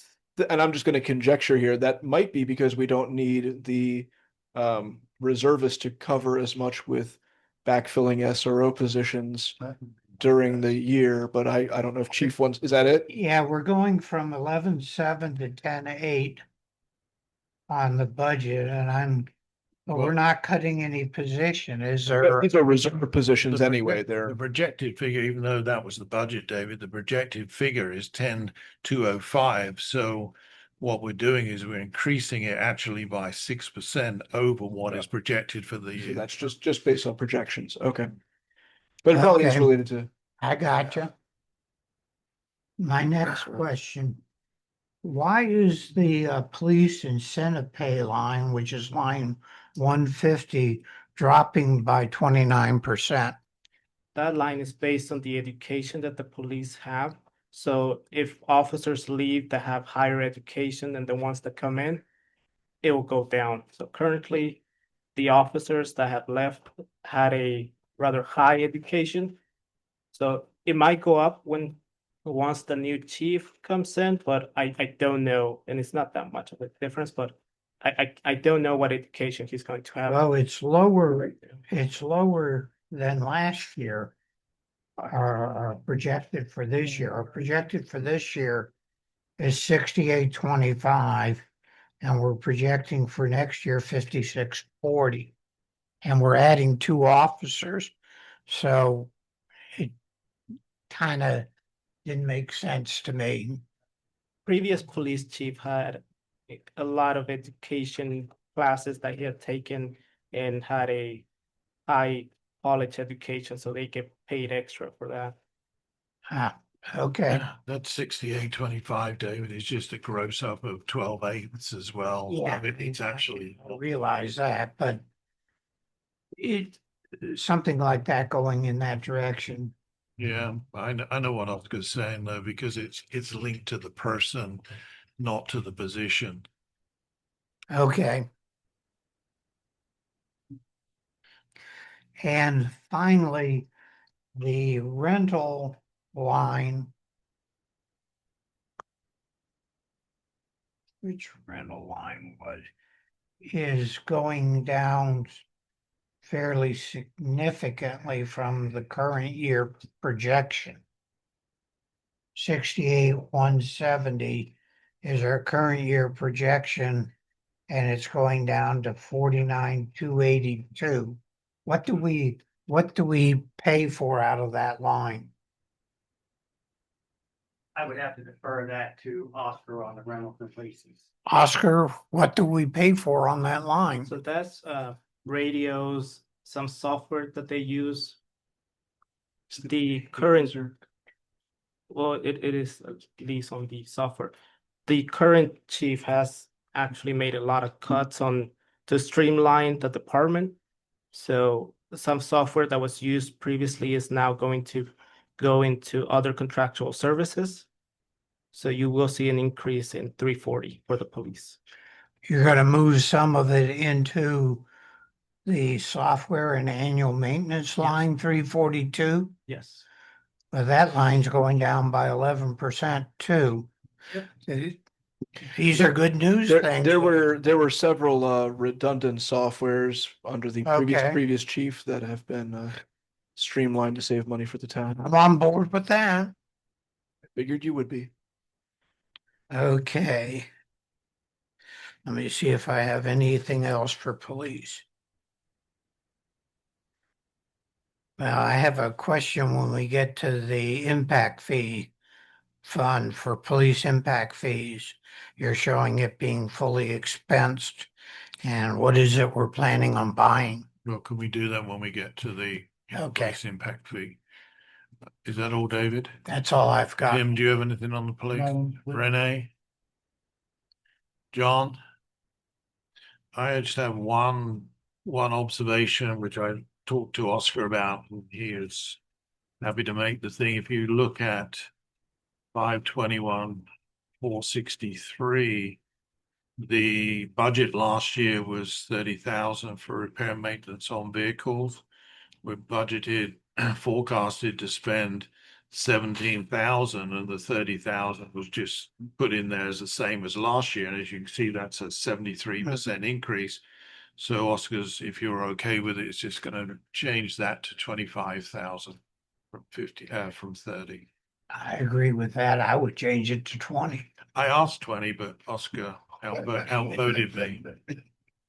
But if you want to do it 20, I mean, Okay. So was there anything, Chief Bachelor, that you would like to add? No, I'm good with the 25. I think what it gives us a little cushion. We're gonna try to take this fleet in the next year. And of course, look for grants and upgrade next year. So I think that gives us a good little buffer. Okay. The 28,000 in capital equipment, that's for one server, is that correct? Yes, sir. So the original budget from last year, which had the 55,000 for two, we're now saying we only need one. So we just need a redundant server. We purchased a new one. Our current servers expired in November on 5 years. They're out of warranty. So when we purchased the new server, that was already in budget. So we grabbed that, but we're gonna get it up and running. And of course, we need a redundancy server. So we were asking for a second one during this fiscal year to go ahead and. Okay, so you bought one in this fiscal year and you want to buy a second one next fiscal year. This coming, yes. Why not put it in the cloud? It's not the most recommended with law enforcement. Why? They're the domain Not controller. secure. Okay. Those are- Oh, no. Trust me. Cloud is more secure probably than you can hopefully get in. Not as secure as it needs to be. If I may fill in on that one, those are the domain controllers. So at the current moment, since PD is on-prem, you need domain controllers so they can log in and do their business and conduct. That's what they're replacing. This year, we're replacing the domain controller 1, which is out of warranty. Next year, we'd be replacing domain controller 2, which is out of warranty. And then the year after, I'm suggesting to replace the file server, which is the backup, so we can go offsite, which at the current moment, we plan to budget it for 1 extended warranty, which is about 2,500. It's about 2,500 to extend the warranty by 1 more year, but at least it gets us over for the Is 2017. log on only just password, user ID and password? User ID and password.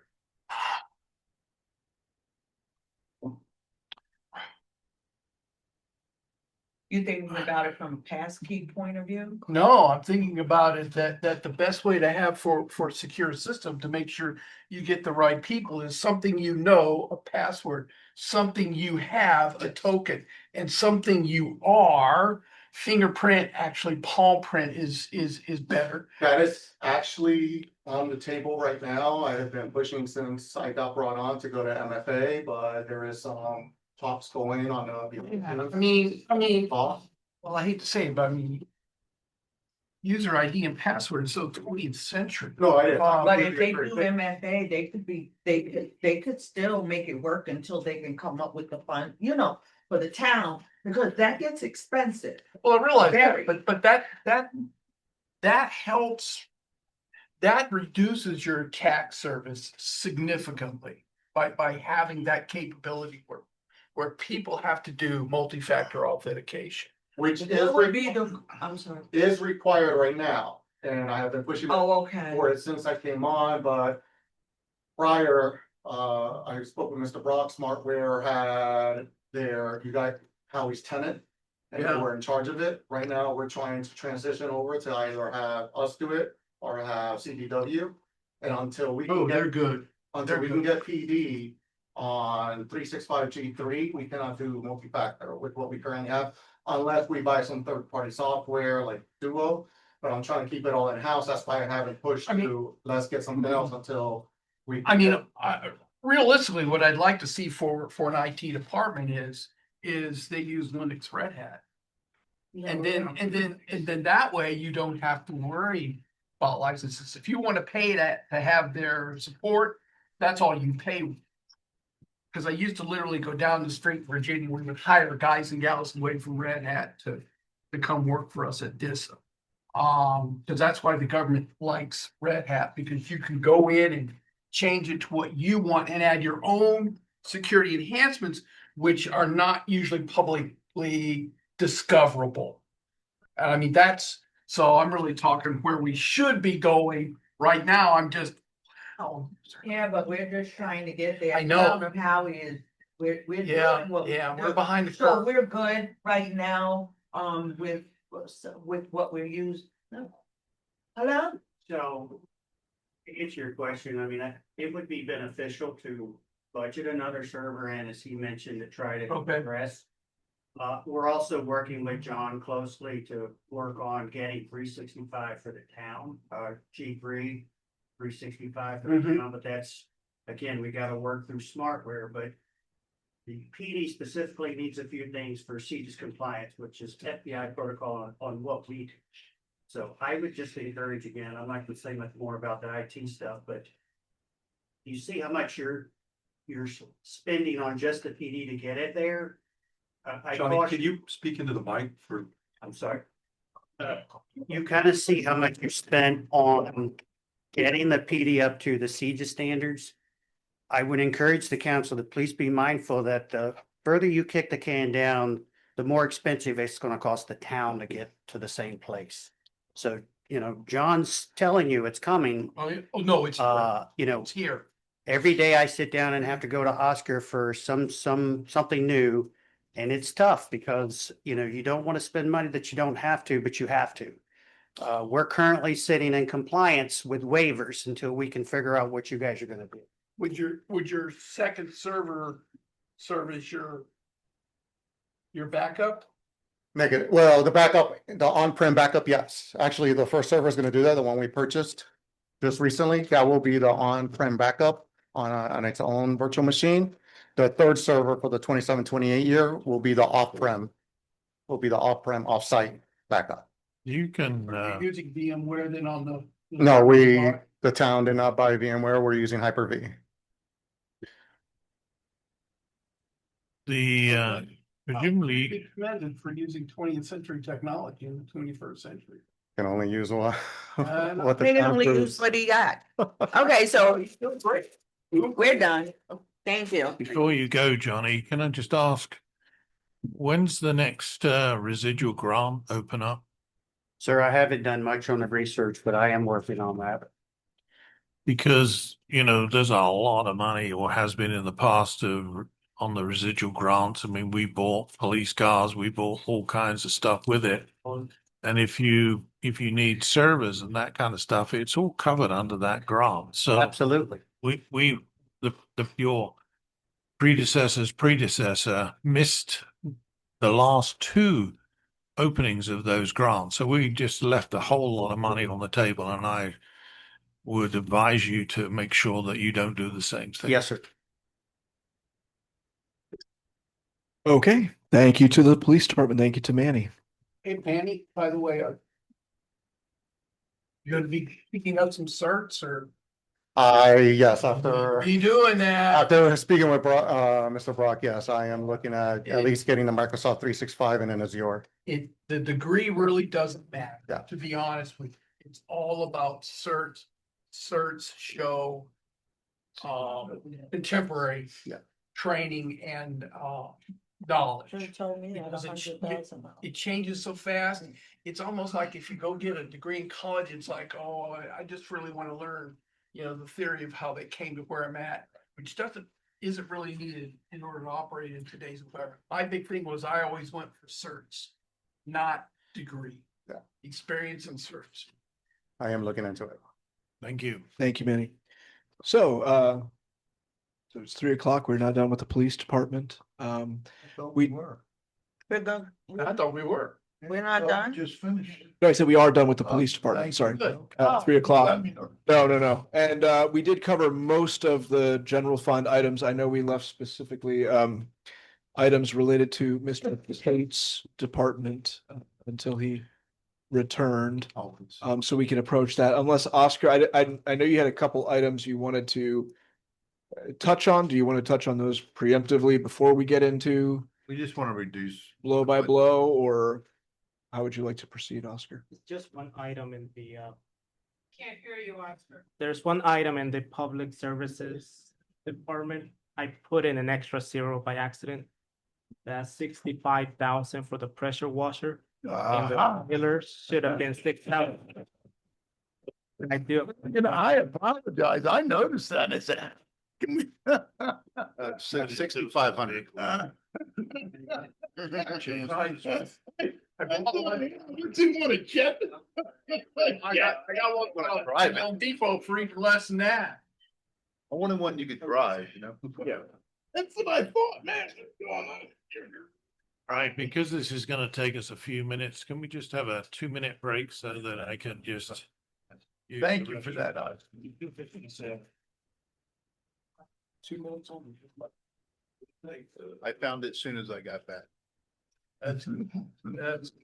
That's good. Good you came back. $60 for a pressure washer, that's a good problem.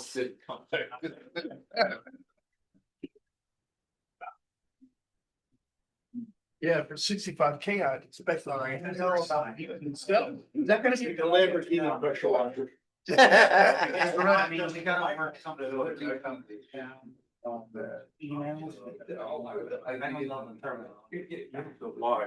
please don't talk about that. I'm sorry, I don't know. Sorry. Anyway, we should be. Okay. Thank you.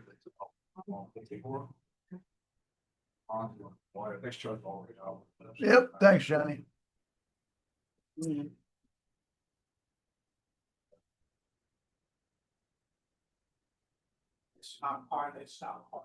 me clean up my mess. Yes, you should. Look like I had a party over here.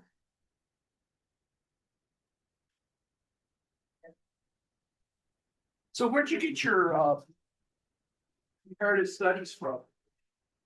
I'm sorry? Where'd you get your PhD for comparative religions from? Oh, no, my doctorate is in theology and masters and a master's Oh, okay. in divinity and theology. And it's from Anchor Theological Seminary. One of my junior officers, she didn't get promoted to. I got her to supplemental, it was 2. Normally it's, if you get 1, it's like they're in because it's. She knows what We said, I have a written thing that I'm talking about you. I do remember. Yeah. I always have time for you, and I'm sorry that I should be tough on. They have a very good program. And that's what, and my. Well, somebody else had this. Yes. You know the old joke? You wanna talk on jokes? Yeah, the one that I Because I have. University. So since we don't have a chamber of commerce, we're doing cuttings for so that way I can also advertise the event Yes. on the town's media. Well, Just give it so it's a pancake house, not this Thursday, but next Thursday until. Right. We're gonna be there with. But you know. Not 2 days, but a week from Yes.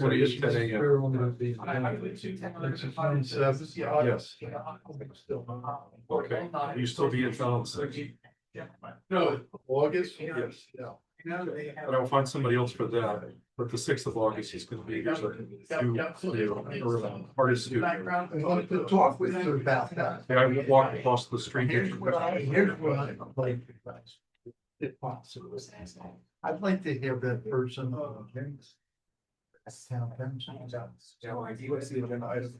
I will be in the same little business. Which one, what I need to see. We got to use in the budget. Because he got access. That's potential. I mean, I'm trying to think what the item actually is, though, if it's, consideration to look at something or. No, it was just a discussion.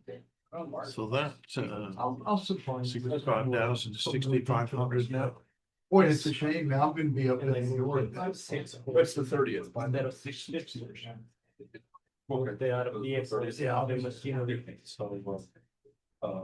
All right, well, then I'll find somebody else for that. That's all. And I'm But as glad long you're as you're here doing for that, the pancake. because I saw them in there and there was a blurb I saw. Maybe it was on, maybe Amazon. Are you keeping a running total? Like that's When they're software. important to let them know that, you know. We got changes wise, because if we take a 70,000 out of budget, we have a lot. She was a- Actually, got savings, so that you've got Those are kind of 60. Or 10,000 off. But with the. Yeah, we visited the studio, it's really nice, they remodeled that little. I drove by. It's tiny, but it's. Right, so that one, so that one was I thought that was nice. 38. He does a lot with Disney and Universal, and he does. I think he got this. But So it's 30,000, because you had 78 in total. They, my son just hired a new secretary, he lives over. So, well, the 22 is already in there, so you got. His dad was already in world. No, I'm not, what I'm saying is, So. we it take the sometimes 78, takes time for, but 39 you know. in addition. Great. So it's 3, 4. The stations are running around.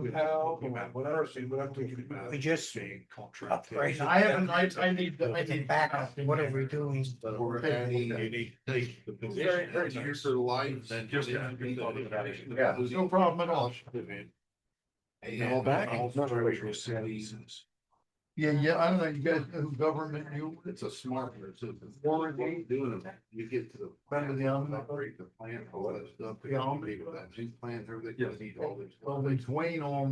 So IT is They need- 38. So you're updating the skate. Because he went through a period where.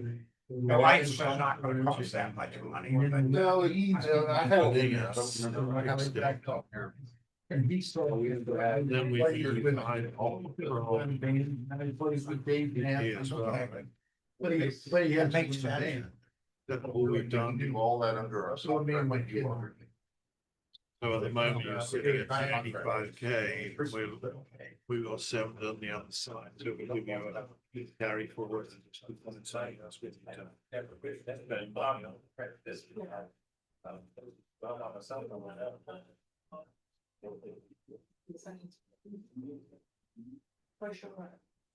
Oh, we've started. We'll back. Not others. Is that what your mind was saying? I was trying to get attention. Sarcasm. You didn't know Let everything. me call this back to order at 3:04 PM. Okay. And let's move on to Mr. Keith's department. Thank you, John, of 519. So where I got my question. So starting with 519, are there any questions for any of Mr. Cates, and or Mr. Southall's? That's public works. We'll get to me later. The only question that I had.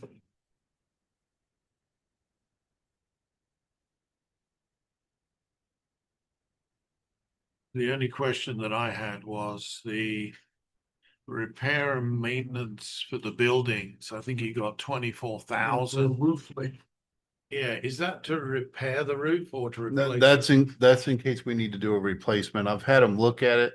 They can come in, and the problem with, and this is on the annex. This is on the building, the newest building we have. Okay, so it's one of these. Yeah, That's the other but thing it I has was that wondering. roll flat roofing on it. Yeah. And it's already started to leak. We've had it repaired a couple times, and I've gotten a quote to get it replaced because repairing's not working. Is that rubberized? They put the rubberized stuff down? They have to, Yeah, I they used to have to have a do it and flat. seal it. So, and But it's a specialty, because I've Yeah. called every roofing company around here and got recommendations, and there was only 2 or 3 that come and looked at it. If it's a complete replacement, can we not take that out of the infrastructure fund? It's all right with you. We've got roads to resurface. So what are you saying? It's okay if the roof What are you leaks. saying? Do we just wait till November and make a decision then?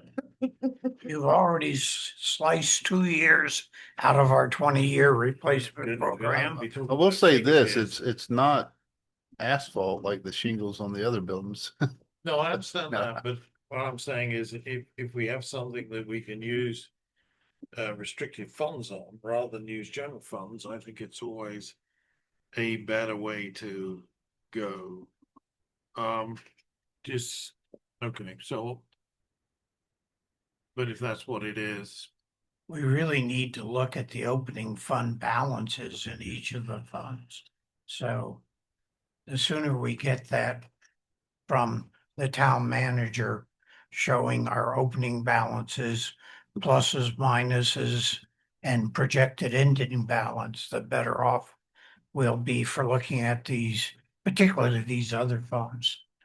Like, I was very surprised when we did as well as we did on the general fund this past audited year. yeah. Well, the developer fees made a big, Yes, and they came in that. towards the end of the fiscal year. yeah, And we don't tend to overspend. no. No. That's the only thing that I had apart from the vehicle / pressure washer, which is now being taken care of. So I'll buy more vehicles if you keep it at 65,000. sure you will. I thought, what is there a truck with that pressure washer? Well, Yeah, that that answers one of my depends questions that I had. which part you look at, because in the Excel side, it just simply says capital outlay vehicle. So I was thinking he was just buying another vehicle. No, I've actually gotten multiple quotes. I even went to the state contract and looked at what we could buy them for there. And got quotes through Fields Equipment and other equipment vendors that are on the state contract, and it was closer to, I've sent Oscar all those, but they were closer to 17 to 20,000. 6,500 sounds like. But what we decided to do was buy a trailer and then have the pressure washer center in Leesburg build us a pressure washer, which is a lot cheaper, and they do a lot better job. And I think you get a better quality piece when you're done, and you have somebody to service it. If you buy one of these self-made, you don't know where all the pieces and parts came from, and so. Okay, anything else on 519 going once? Thank you, Morgan. 519, yeah. No, Nope. where do you want to go now? Sean. We've done the Oh, I understand. library, Well, still some Well, other we- stuff.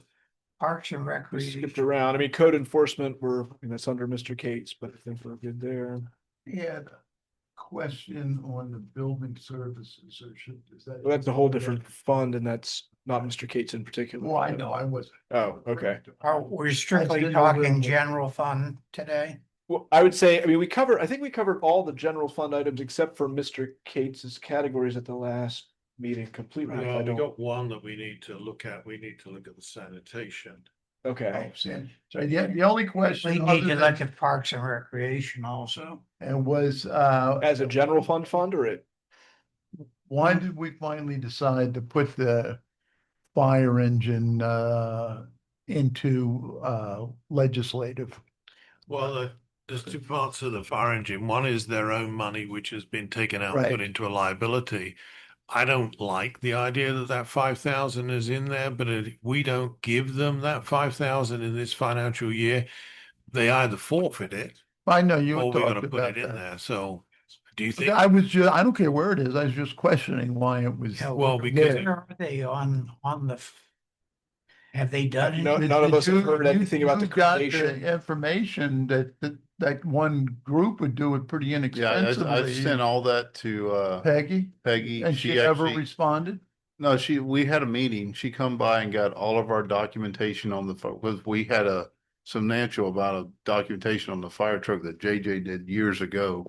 And she picked up all that and she's making copies of all that. I sent her the information about Pride, the prison system.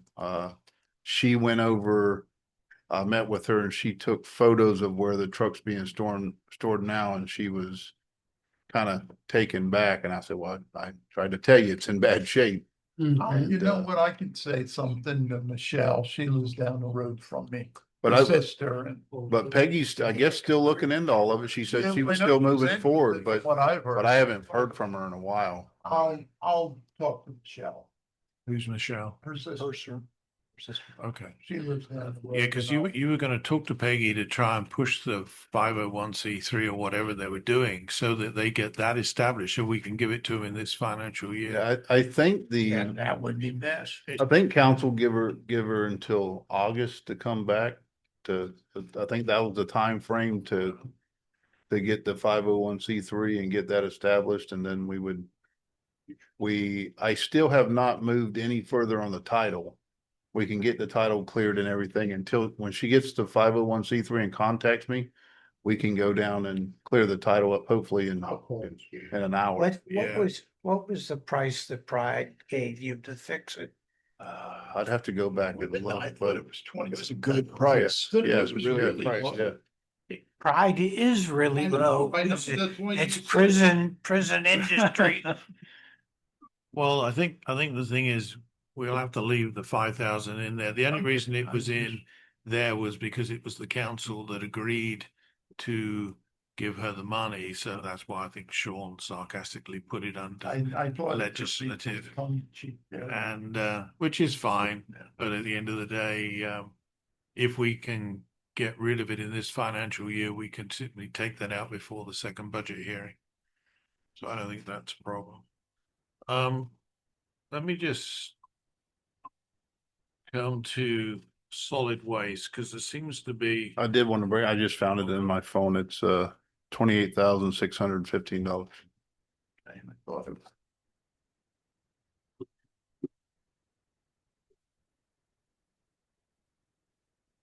On the garbage side, hadn't noticed, we had the same figure in the proposed 27 budget for expenditures as we have for revenue. For revenue. And the reason that was given to me by Oscar was that we somehow had decided that we didn't want to make a profit on it, so we simply passed on whatever the cost was to revenue. That wasn't the intention as far as I recall. What we were looking at was a way to, we didn't want to make a huge profit out of them, but we do need some funds between revenue and expenditure in order to cover certain costs that we've got within inside of the town. So like we do the billing function for them. Yes, we do. But I mean, they get a bill whether they have garbage, water, it's all in the same bill. But when we looked at this particular one,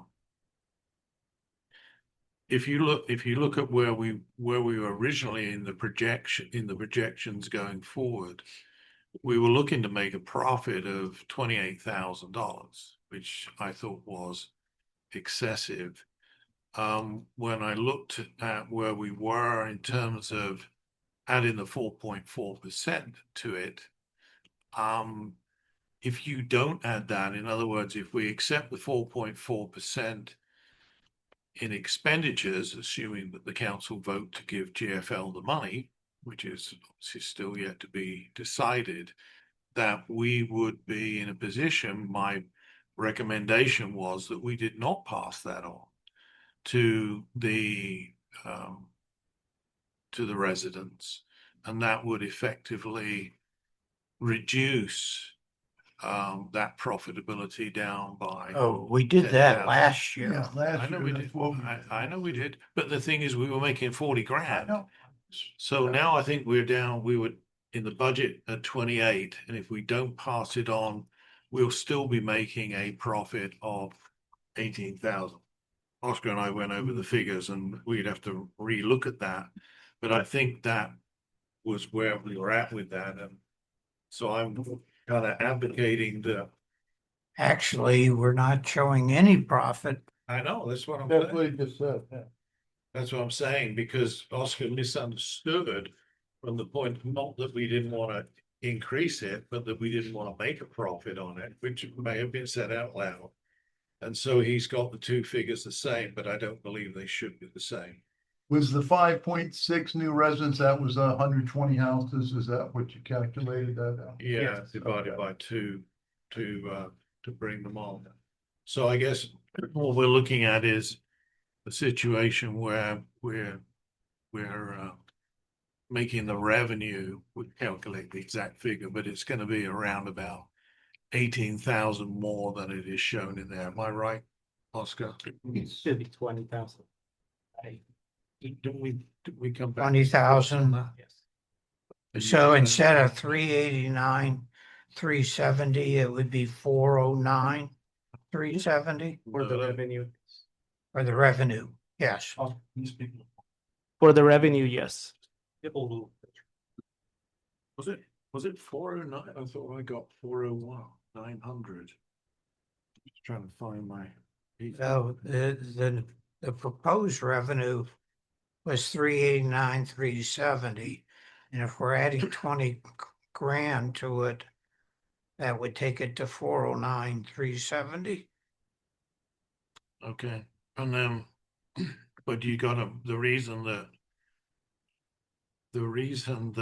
figure is not going to be that exact figure, David, is because if you take all of the residents that we've currently got, we take how much they're paying, and that's going to remain static through this next year. Whatever that figure is, plus the 60 new homes is what's going to produce that figure. So we can't just add 20,000. Otherwise, you'd have to rework how much you're putting out. So we need a new revenue figure. We Yeah. don't need to change the expenditure No. figure. The expenditure figure is good. Oscar will work that out. Okay, he'll have that fixed for the next meeting. And I can't speak for that, but I'm guessing he will. I have a question, a very similar question related to the stormwater maintenance department. Where we're figuring we're gonna get a grant of 160,000. Is that correct? Where is that within the revenue? So Morgan, you want to talk about that? It's just a grant that I talked about at the last council meeting. Excuse me? The two separate grants South Dixie. for South Dixie. It's in a state grant, David, under 334, 390. That was the one that we had the public hearing about last week. Yeah, last meeting. It's 193,008. Okay, that's the revenue line for I believe. that all. I'm assuming. The 193. Yes, that's correct. What's the other Okay. 33 for? It's another grant. I think it's like 44. There are two grants for the project. One is Oh, I like see. 75% of it, the other's whatever the matching amount. 25. Yeah. Right, so So that's 168 for the project total.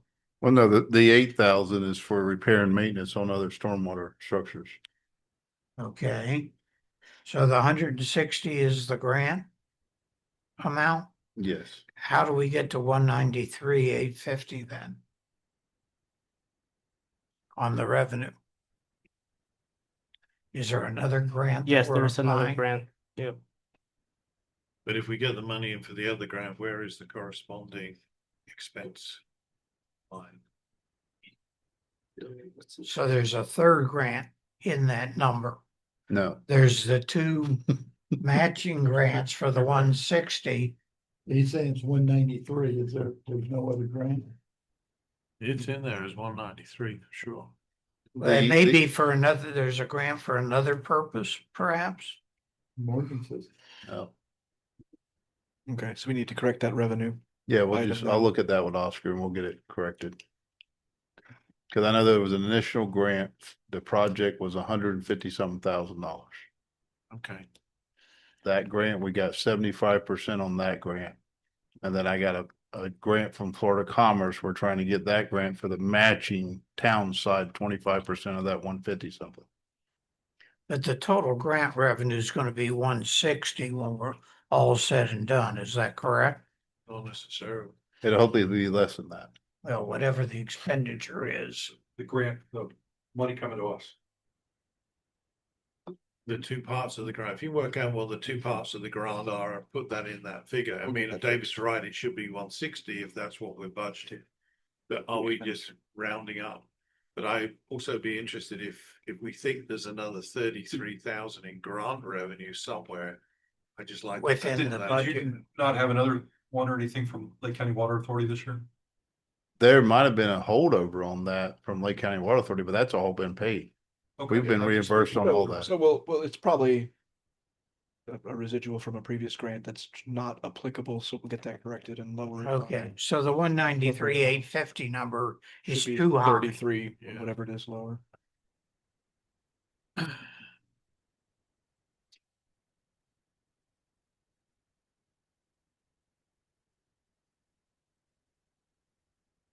Okay.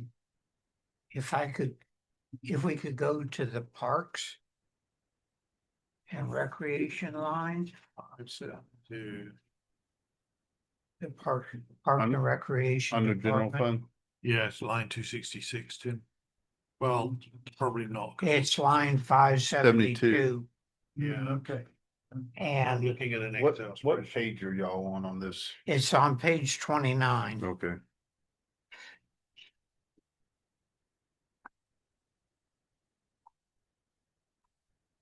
The, yeah. Okay.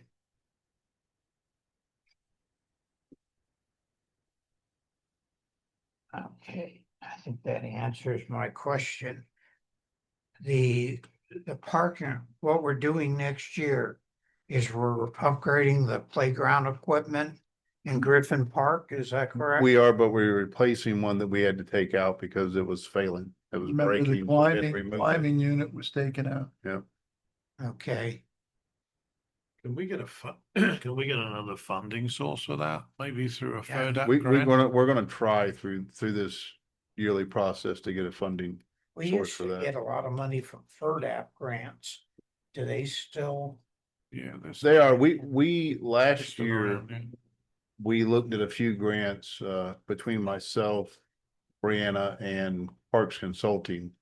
And there was a few grants we were trying to get, we just didn't qualify for. So we're gonna go back into that and look at which grants we can get to help cover this. Are the sprayers gonna raise 20% this year? What's that? Cause wasn't that contract 10 grand this year? Yeah, it's, well, it's 10 grand and then well, it's actually. Oscar would have to tell you the figures, but it's, what we pay monthly is $875, but they've changed their. If I pay with my credit card, then we add additional fees to that. So we've been paying with a check. But we also use it to clear out areas where we need to remove. And that's what we did by the new boat ramp. I saw that you We took put- all those weeds out in Yeah. between the two. Yeah. And there's a clear zone in the new permit that I got through FWC that allows us to clear out from the south side of the big pier, a certain footage, Yeah. all the way to that new pier. So Did we Okay. have a miniature tornado go through Griffin Park from south to north about a week and a half or so ago? Because there were a lot of broken Those branches. bad storms. Those are just bad storms Those that are come bad, off yeah. and on that lake, you get such a wind shear coming off Yeah. that lake that the wind picks up. All up and down I Lake mean, Shore, there had stuff. There was a yeah. huge branch on one of the little fishing piers.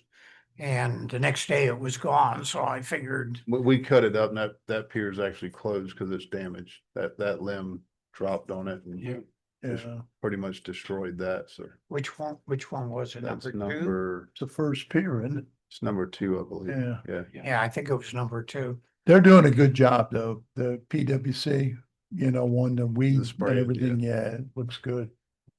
Okay. And they also do additional stuff now. We can, if we want to, the town council wants to move that way. I know in the past, we've talked about not being happy with the county's mosquito control. They actually do mosquito control also too, so. I saw them digging out. They brought the little boat out to dig that by the dock. But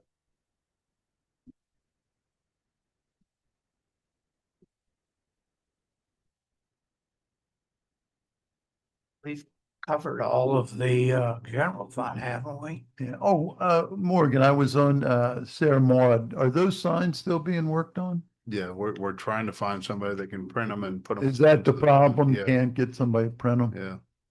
So what does it have to be like you do a body wrap on a car, that kind of thing? We could probably try that. I didn't think about that, but if we could get images to somebody and they could do like a vinyl wrap onto Let me them. see if I can get. The only issue with that is once sun starts hitting a wrap, even on a vehicle, it You'll starts bubble. fading real quick. Yeah.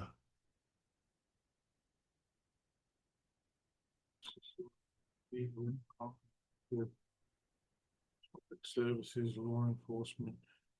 Did we look at code enforcement? I mean, we went past it, but if anyone had any questions on it. We did library last time? We did. Yes, Now we started with library. and now are those two groups, are those new or did we always do those, the state library director? There was Sorry, which another- line, what are you looking at? I was just curious, I'm sure it's like a trade group or something. Oh, are you saying for under travel and per diem Yeah. to go to the state library directors meeting Association. and the Association for Rural and Small Yeah. Libraries? I know Tara had gone or been a member of Association What for is Rural. that exactly? Well, it's a professional development group for libraries and small rural areas. It's versus PLA or FLA or ALA. It's just one of the different professional organizations that a little more closely fits our library's needs. While we're on that, telephone and communications, what does that cover? Are you talking libraries in particular or just? The libraries was high, is that the ebooks? So no, telephone and communications, they've had different approaches to the E-rate system over the year. It used to be that we paid it all at the beginning and got 90% reimbursement at later points. It's also their phone system, their email accounts. Yeah. Also falls under there is their Office 365 subscriptions for their employees. Right, I think the reason that we're And looking, the cell phone for the library, yeah. we're looking at this is because the projected finishing figure is 6875, and we're proposing another 10,000 on top of it. If there is stuff that we have that comes up during the course of the year that we haven't paid, that should be reflected in the projected figure. So why are we 10 And grand? I'm not sure of the timing of the payments or if the county's managing it and getting quarterly through the town. They've changed it so many times over the last couple of years. The county messed up for 2 years and we're being charged also. For the internet. Yeah, they've had a Which line bumpy are you road. looking? This is 410. 410. 410. 571, 410.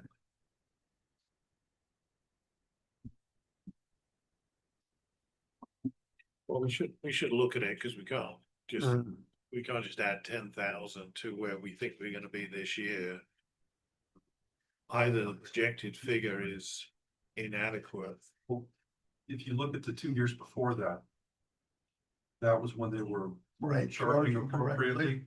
And then you'll see that it looks like they messed up and essentially we haven't been charged. At some point in time, we're gonna have to pay for the internet service that we've had there. So Just tell the county thank you.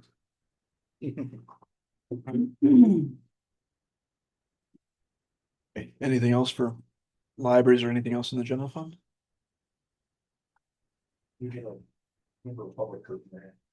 Public, we did special events, we did.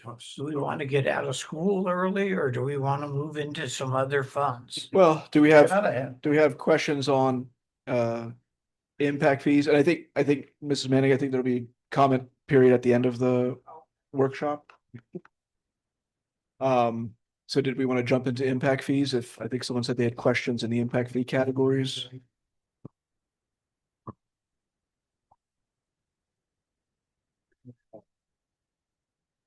Well, should we do them in order as they're on here and do Fund 130 first? The tree fund? Go on to water impact fees, do them in order, and make sure we don't miss any. Sure. So do we have any questions on the tree fund? Yes, we're getting $113,000 in revenue supposedly by the end of this fiscal year. Have we decided what we're gonna spend that money on in this fund as it generates revenue? I see it generating a fairly significant amount when the developers are building their subdivisions. Because this was, the 113 was just phase 1 of 3. Oh, yeah. For And that one it- developer, and we got other developers. It is in their use of fund balance and then other non-operating expenditures.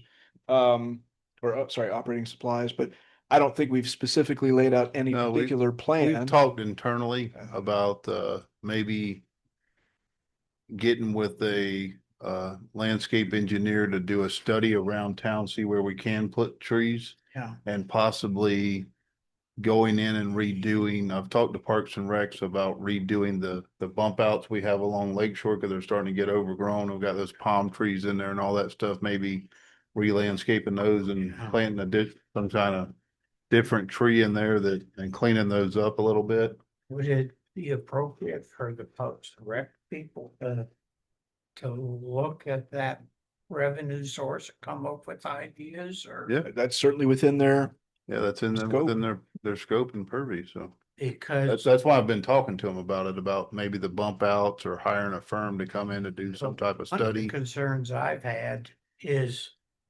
a lot of the oak trees in the original part of Howey are water oaks or laurel oaks, whichever one you want to call them, but those, and they only have a 60 to 80-year lifespan.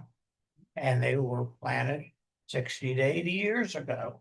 And they've been chopped to heck by the electric utility company.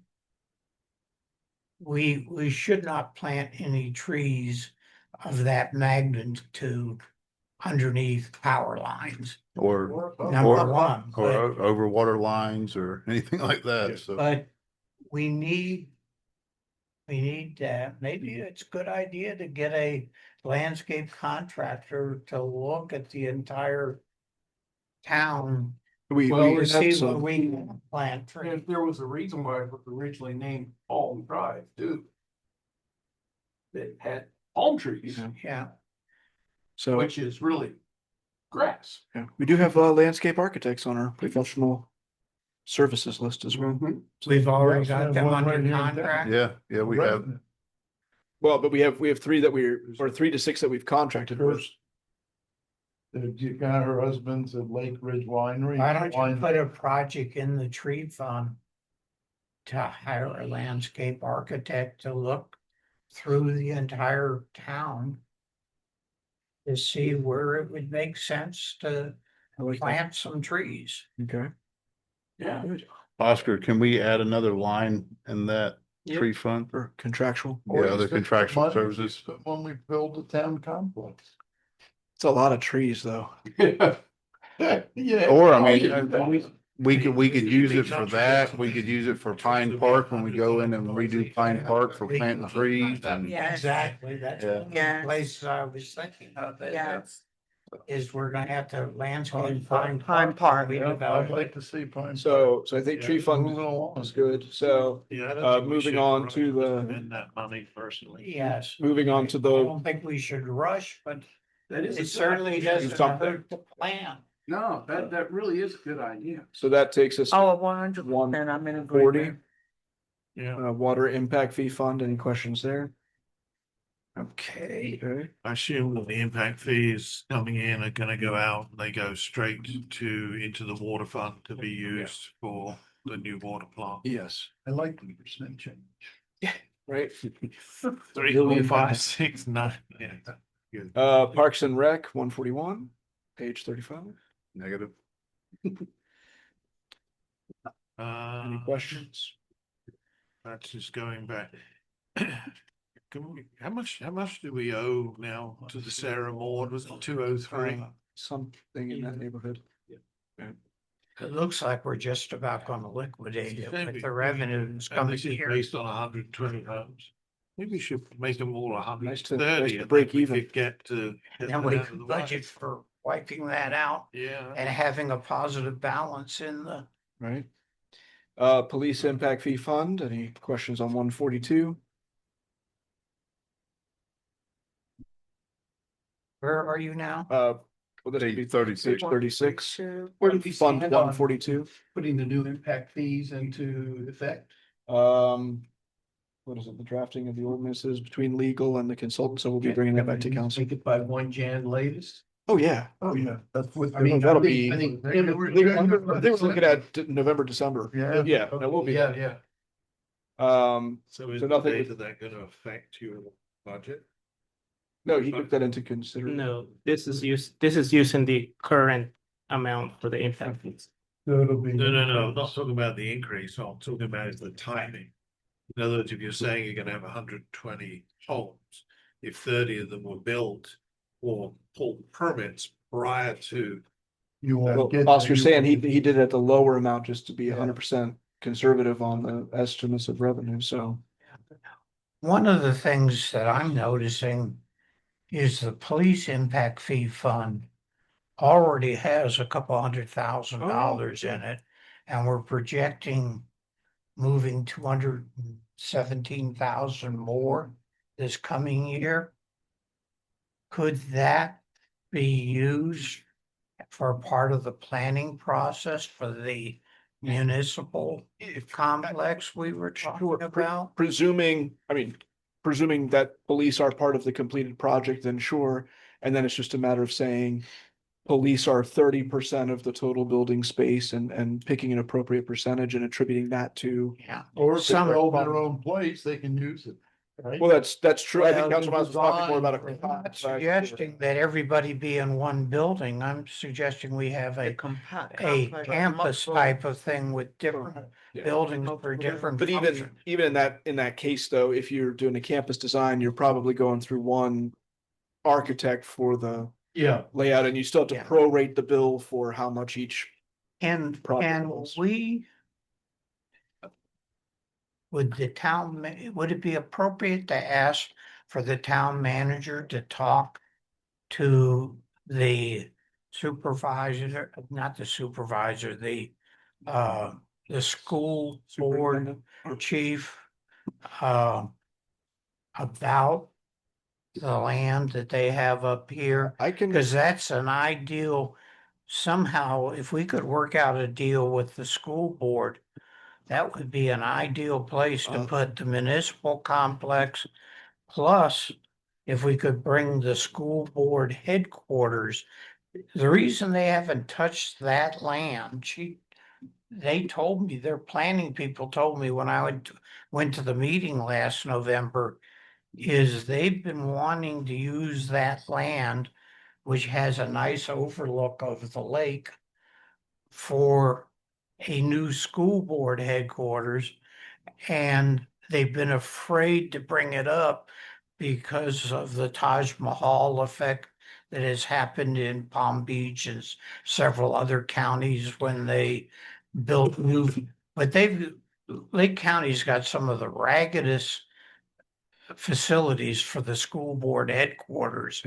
And that's where they'd like to put it. If we could work out a deal with them Yeah. to jointly develop that property, wouldn't it be a nice centerpiece for the town? Yes, and I did talk to Superintendent Cornegay. I mean, it might have been about 6 months ago at this point. At that point, they were doing a valuation of that particular piece of land. They said they had to take it to the school board before they could share it with anyone. I asked them to share it afterwards. I haven't seen the results of that. But they were certainly not opposed to it because they are looking for funding sources. But we can touch base with them again. I will say Superintendent Cornegay is retiring at the end of this school year. At the end of Next this May, school year, like she's this gonna coming retire? May 27th. Is that the position that Pat Caddy's running? Yeah, that's a shame because I think she school brought board. this school district from a C district to an A district during. So she During her retired. This is tenure. her last school year. But I can reach out to her again or her team. So Well, that's Their planner told me last November that they have they get the extra half-cent sales tax of the 1% that we have in our county. Half of it, a half a cent of it goes to the school board. And they renewed it about the time I moved to Howie 10 years ago for another 10-year period. And I think it expires in 2032. She said they were talking about going to the county because they have to go through the county government to get it put on the ballot for trying to put another extension onto the ballot for another 10 years, about 2028, like 2 years from now, putting it on the ballot. They wanted to get past that before they started talking about developing. They know they need a centralized administrative facility very badly for their admin and maintenance because they got it scattered all over the county. Now would be I say now, the next year or two would be a great time for us to get in with the school board to see if we could direct some of that jointly funding and fund and develop that property. yeah, that would be good. So I'll reach out to them again. Just So my that's, opinion. That was all the impact fees. So now we're on to 37 Fund 150 Infrastructure Fund. But if we could get the land for free, think how much that would help us. Yeah, I don't see the water board, the school board giving that up. I don't either. It's most valuable land in Howie. Anything on Pretty much. Or at a reduced rate or. It'd be a good place then all friends and family the discount? staff can use the 7-Eleven, go get their lunch. Anything on Fund 150? We have helped the school board out a lot over the years. We have. This town has. Relationships are important. Can't hurt to ask. Infrastructure, they need a tax write-off. infrastructure fund. Anything there? Yes, I have something. What page are you on? 37. Oh, David. I know you and I go backwards and forwards on this particular fund. We currently have an amount of money in that fund. And by the time we get to the end of this year, we're going to have we got about $33,450 in that fund. The current balance is 85,580. We've got 52 to pay on the boat ramp. So we're going to have 33,000 left in this year, plus about another 80,000, which will come in between June and September, which also includes 2 true-ups. The boat ramp has been paid in full. I know. That's what I'm saying. The 85,000, we've got 52,000 to pay out of it, which will leave us a balance of 33, according to Oscar. So with that 113,000,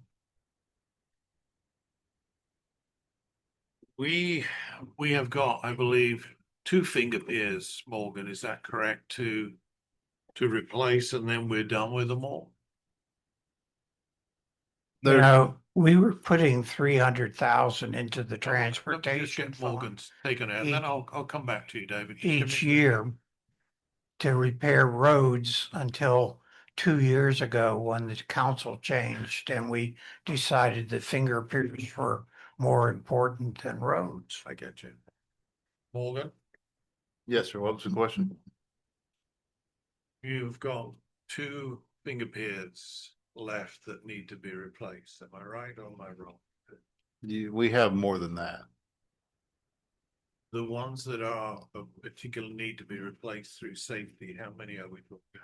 Well, there's one that I just mentioned earlier that tree fell on. That one's at this point condemned. Yeah. Are you going to replace it, or is that one of the ones that you don't want to replace? We're looking now to see if there's some, because the problem is when you get closer to the north end, there's so many of them close together that I don't Yeah, think it two, makes, 2, 3, and 4 are right next to each yeah, I other. don't think it makes sense to, you know, You could boil it down to 2 or maybe even. yeah. Well, you talked Maybe. about making it 2. so- Yeah. So Do you need to put another one south of Central?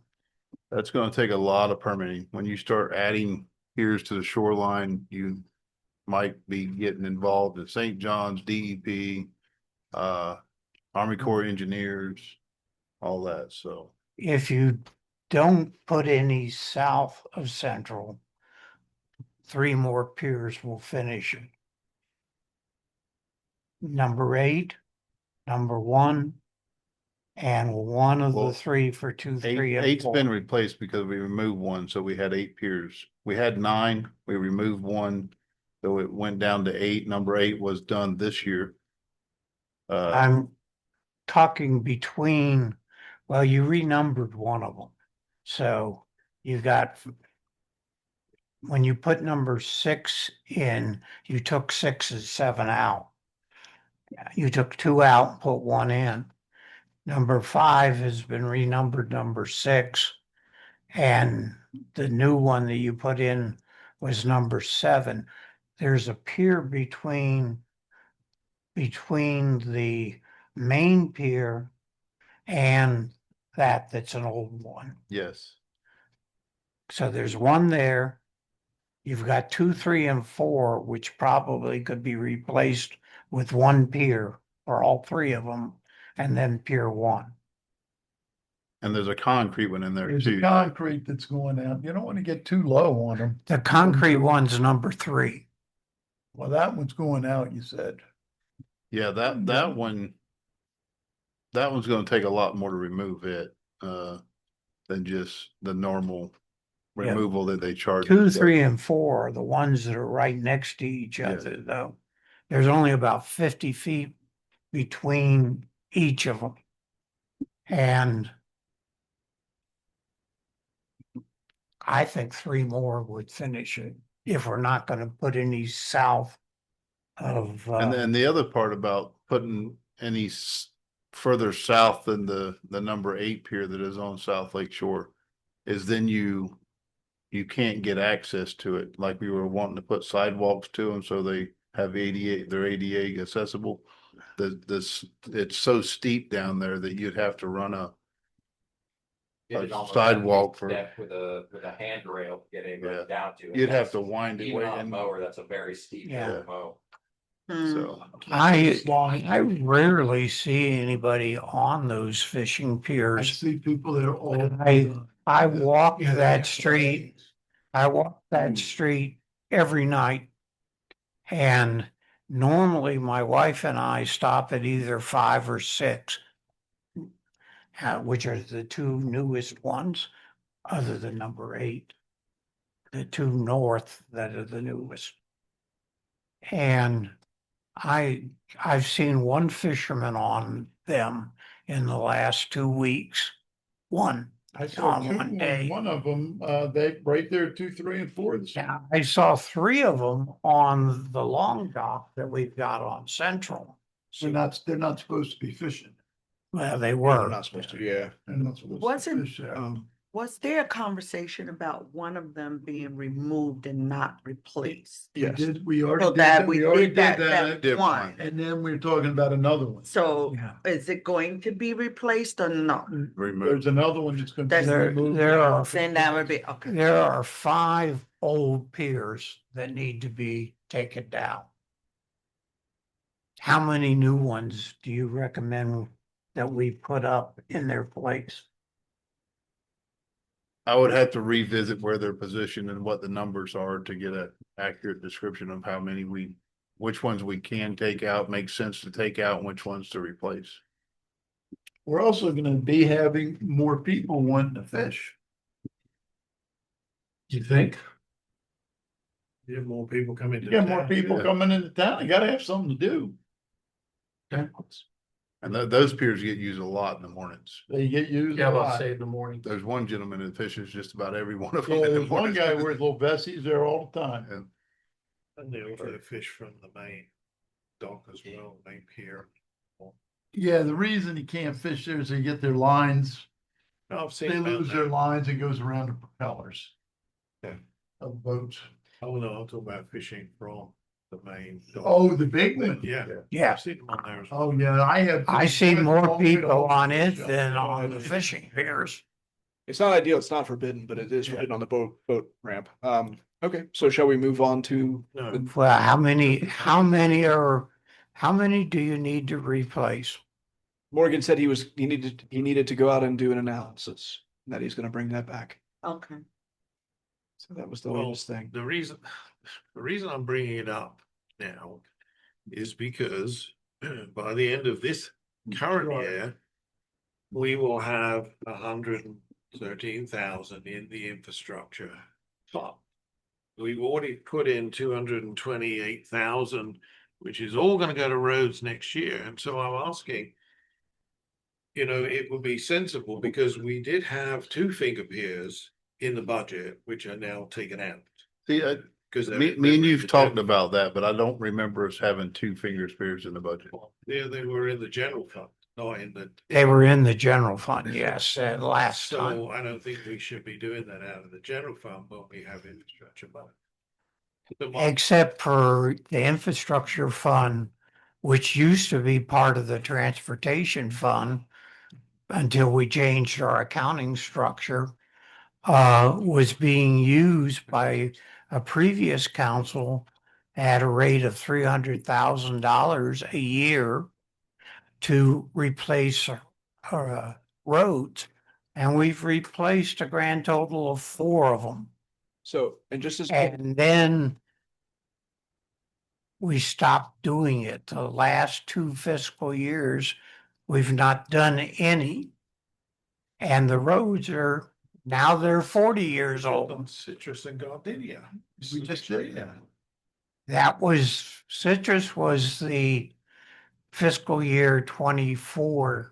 It just took 3 years to get it done. Yeah. And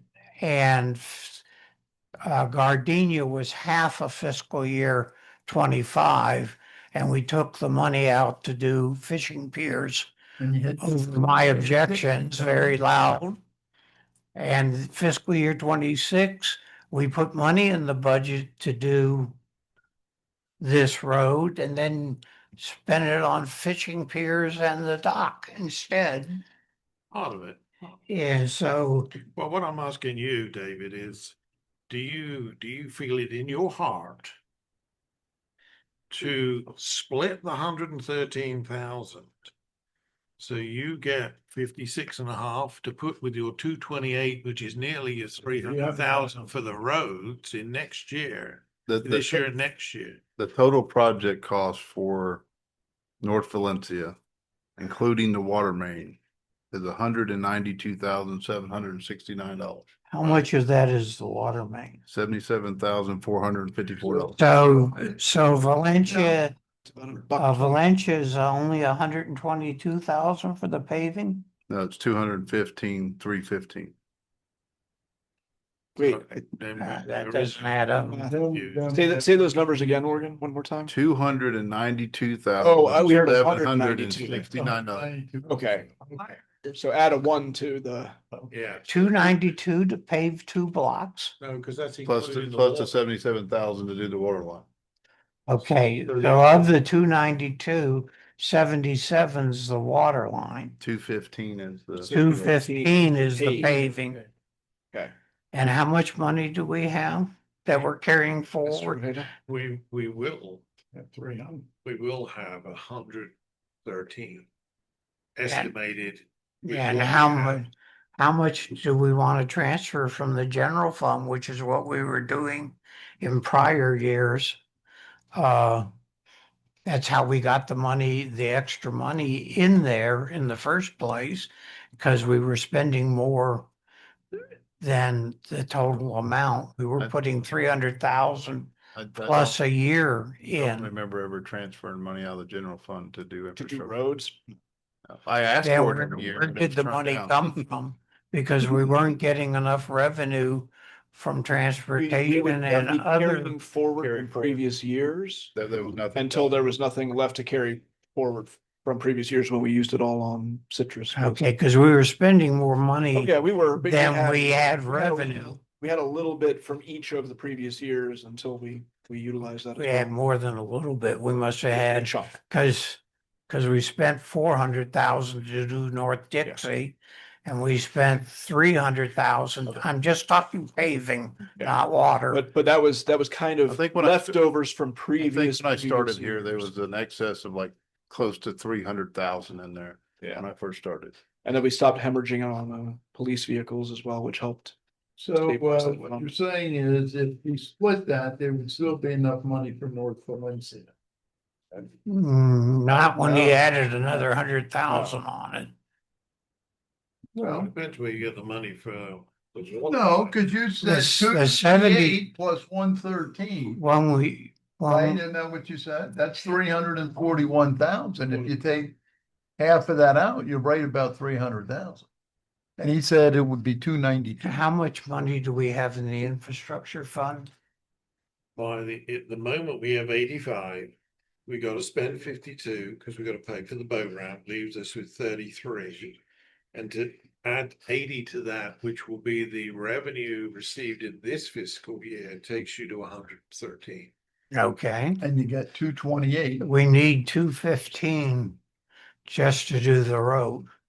Right, and you got 228 in there for next year. And what's If the you add the revenue total, you'll projection have for next year? 341,882. 228. So there's The enough revenue to do. projection's 228, and we're carrying forward 113. Time since the quote, with all the construction, all the materials for water lines are. Plus the age. Exactly. Yeah, that's what I was So thinking. another 10, 15. That's 341,000. And it's gonna take 215 to do Valencia. If they stand by the contract they give me for that. That Or the quote. leaves 126 left over. I would say buffer wise, Oh, it'd take everything we That have. number. Yeah, buffer wise, it'll probably take everything we have. Your old numbers. Yep. And you're digging underground on old pipes. There's gonna be problems. I think we could do all of the fishing piers plus Valencia, but I want Valencia to be done first. That's How very much- generous. Well, I don't trust you guys because you've taken the money out of that account 2 years in a row. The last quote I got for fishing pier, which is to replace number 2. If Is we, I 30,000. think that would be a, Pave roads in the summer, you wanna work on docks during the summer, there you go. How much is it a fishing pier? The latest quote I got, which was like a week or so ago, or maybe a little more, from Doc Pro, or number two, which is the one we've closed, was $31,500. That included tearing it out. Here's what I'll barter with you, David. Okay. Let us do that one, the 31,000.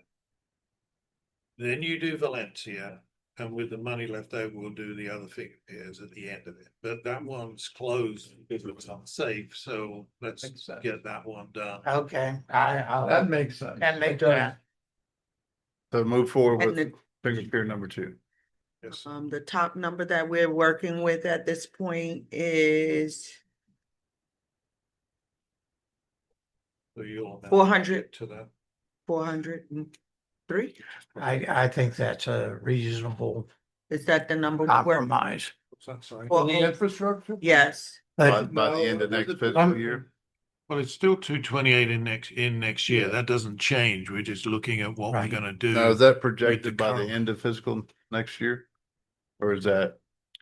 228 is for. well, the we whole- can do the number two this year if we want to. We got the money. Well, I'm to do saying, one here. I'm saying do 28,720. one here now.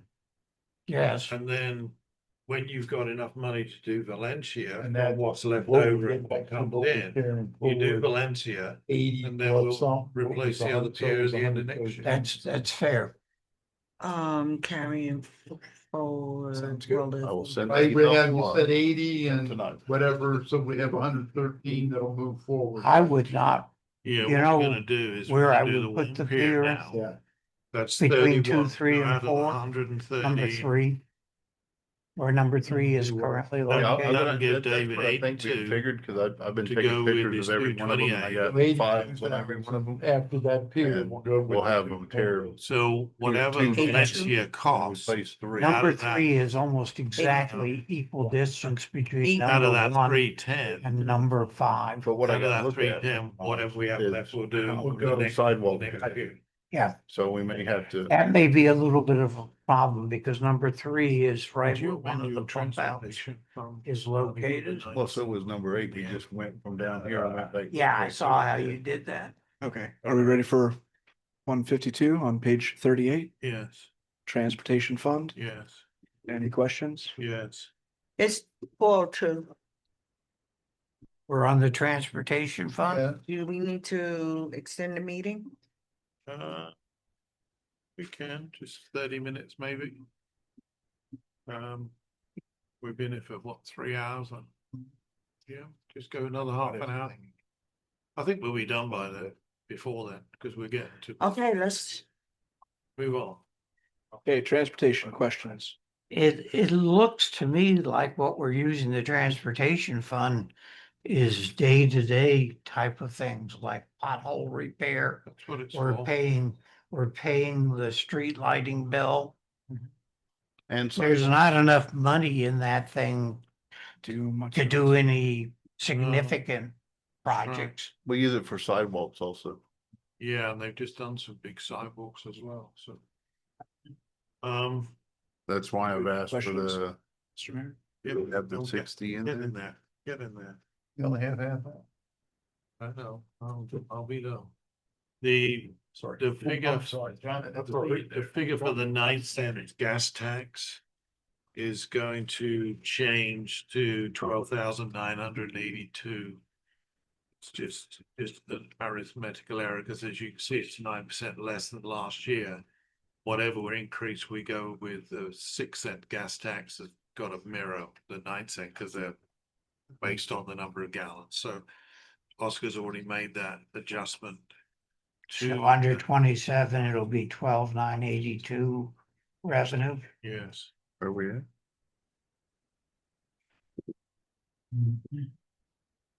We could have gotten that other 5 cent through. We would have picked up I know. decent money. It would have given us another 60 grand. Yeah. Yeah. That was the stupidest thing It ever. sure was. All because. Well, have you seen her Two of them. advertisements? Leslie said, "Oh, I'd never vote for, ran on not increasing tax." Yes, she ran on not increasing taxes, so she doesn't get anything done.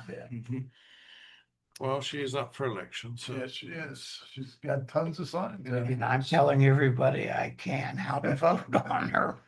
Well, David, this is still on the recording. No. Probably keep you. Anything Her- else on transportation? She's got more signs than the other two candidates put together. She's gonna win. Probably. 155, we. Building services, I think. there was Yeah, a question on that. I have a question on that. So, and maybe I'm looking at this wrong. But it says where, when you take out the 230, which is for inspection fees, I'm assuming that's Alpha. Yeah, or, yeah. Okay, so when you take that out, that leaves revenues of Have you moved somewhere else? 35,000. Yeah, we're in building services now. What page? 39. 39. Then that, if I'm looking at this right, that leaves 35,000. That doesn't cover the employee.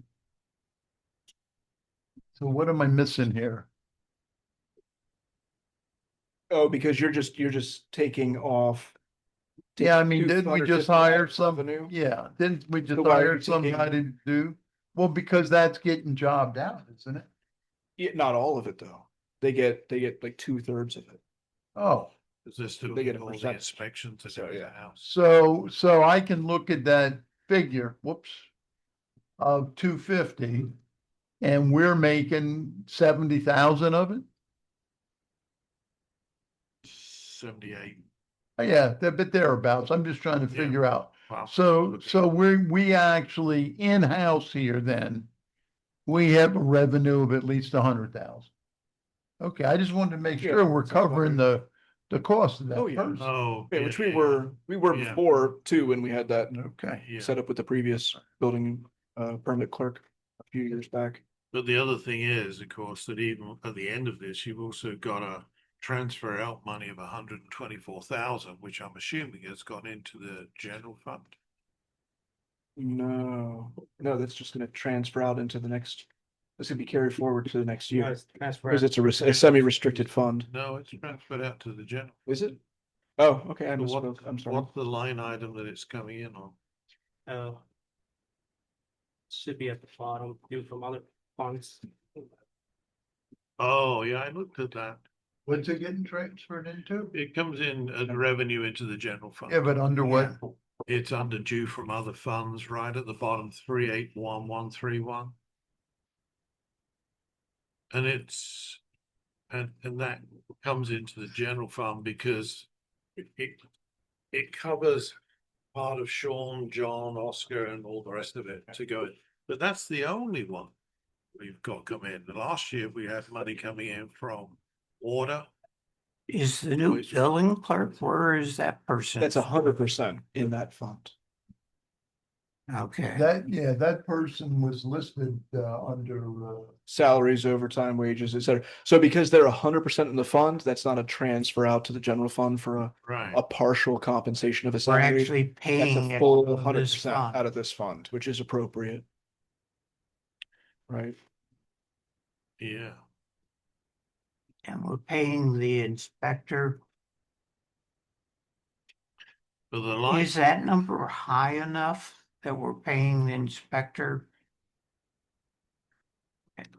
I'll have to look at the Because methodology that Kim and Oscar came up with to arrive. Well,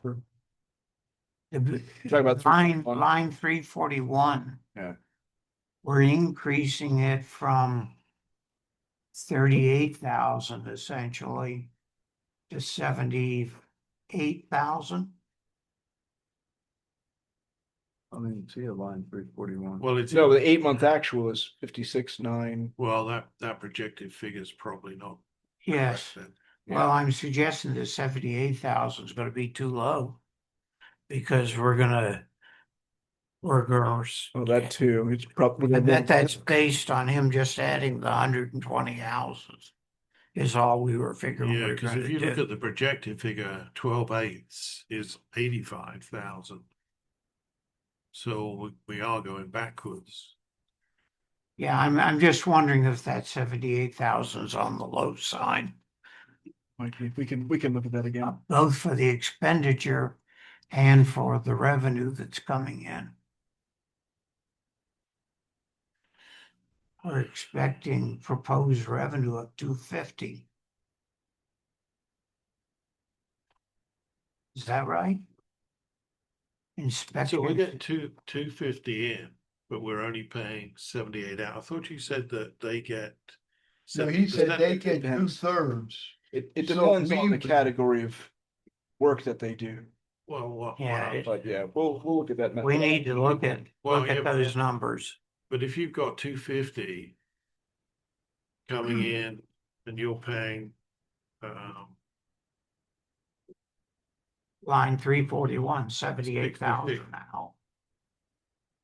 250 times. We're projecting paying them this year 246,000, and we already paid them 164 through 8 months. Our budget last No, year was that's 60,000. revenues collected, not. Yeah, but look, last year's adopted budget was 60,000.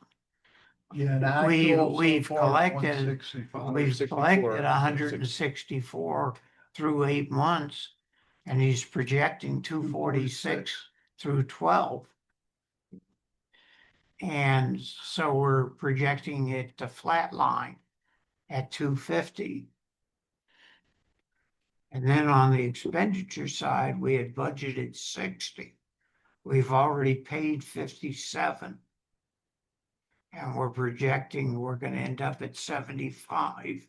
And then we're flatlining that out. The 8-month actuals don't make sense either, so Well, I the think eight- the 8-month for revenue and expenditure don't match Do up. we keep 2/3 or do we give them 2/3? He said we give them 2/3, right? We give them 2/3, So if you but take this might. 2/3 of 250, that's not 78, that's No, 140. 140. Yeah. So we'll take a look at the That's- that's methodology, on the because even the expenses. 8-month actuals don't add up.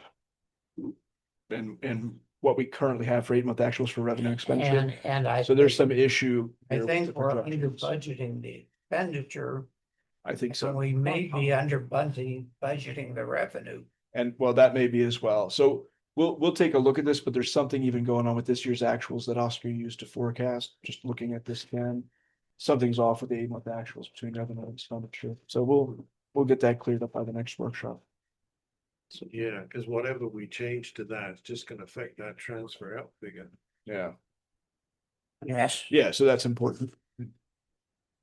And that's gonna mean if that went to zero, you'd be looking for another $123,000 in the general fund.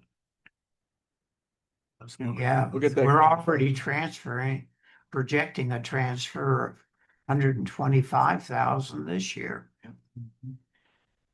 So, okay, No. we will No, clarify. excuse me, for next year, 89 for this year.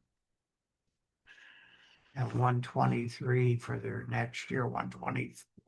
Okay, so let's move on to water 401. utility. Any questions on water utility? Oh, 401. lots. But fortunately, I spent time with Oscar, so he's covered quite a lot of them. But I do have one question. In regard to the wastewater, I did hear about increases. That's something that is still being considered. We haven't gotten to wastewater yet. we're just on water. This is just water. This is clean water. This is clean. Remember that we split them Yeah, into yeah. 2 different funds. I'm here. Okay, Hopefully, page 40. what is the 58% increase on the other contractual services for this? It's budgeted to end this year at 158. We're looking at 250 next year. Well, That 70,000 was a low number. We've never been that low on other contractual services. Yeah, but I'm not talking about the 70. I get that. But what I'm saying is, if you take the 105 we spent, gross that up, is 158. We've added 91,000 to it for next year. 250. Well, we have all of these houses that are gonna be coming in to get built, but Brad and I are good. We can put in meters. We still need URE to be available for that. The way normally that we get our meters, if we get 5 or 6 in a week, that's not a problem for the 2-man staff down there to handle. But normally when these builders come in, they'll drop 10, 15 houses at a time. That's 10, 15 meters that need to be put in within 3 days. So that's why we have that increase to them for URE. There'll be 3 neighborhoods going Running at the concurrently same time. that might want 10 a week. So Yeah.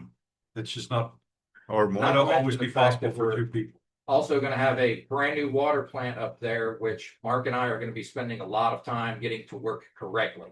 Just because it's new doesn't mean it works right. There's a lot of dialing in we're gonna be doing within the first year of that plant to make sure it's operating optimally.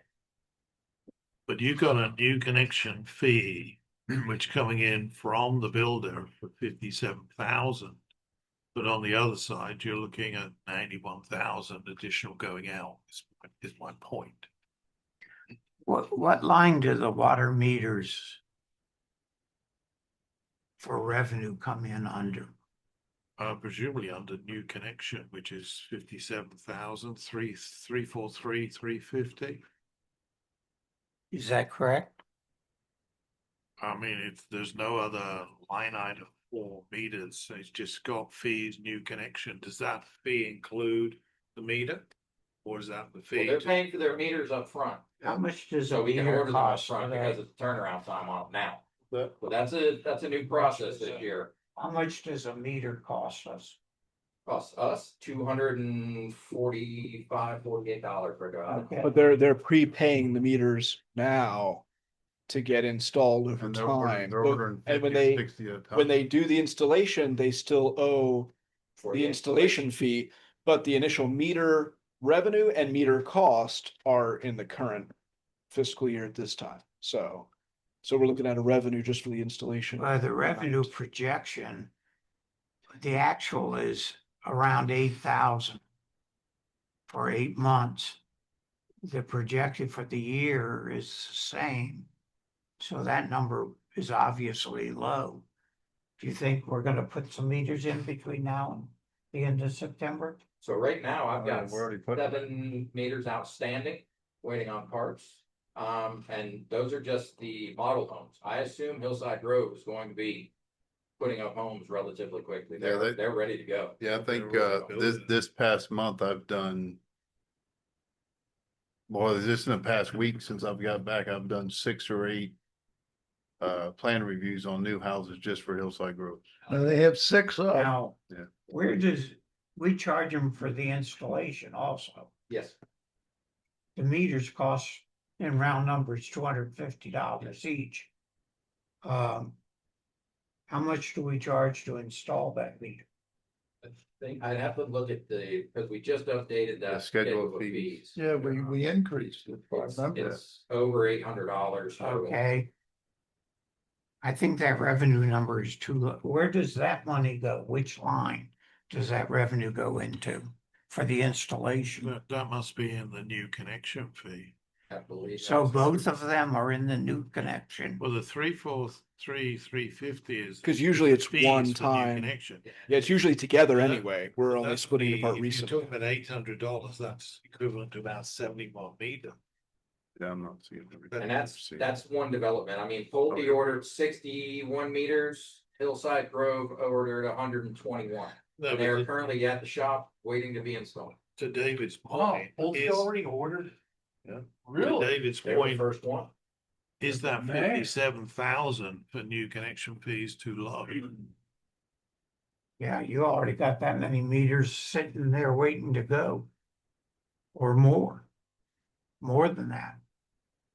Well, I think we ought to just look at that and just project how many Mm. new, I mean, you're talking about 120 homes. So, Just phase 1. Well, that's just the first phase that they've ordered. no, I understand that, but I'm But he talking put about in in a terms of what did you budget. say? 96,000. 800 a pop. Yeah, it is 96,000 and that makes At least. more sense with the 90,000 increase Yeah. in the contractual services. So we perhaps just Well, want to look our at other that. contractual services also include our testing. They include any kind of tree work that we have down at the main plant when Aaron comes in and does that kind of thing. What else is our other contractual service? I've got 2 or 3 other small contracts that we use. That go out for other contractual, so it's not all going to URE just for meter install. There are some other things that we do. Right. I'm that's fine on wondering that if we side. should take some time to look at the numbers here I and think that's. and look at this fund next, This at the is next noted. meeting. Yeah. Okay. Nothing else is gonna do. And the wastewater fund also. Yeah, we can do that. Let me just look down to see what my other questions were. The utility billing or utility services where you've increased it by 78%, is that the, Well, we'll be operating a new plan.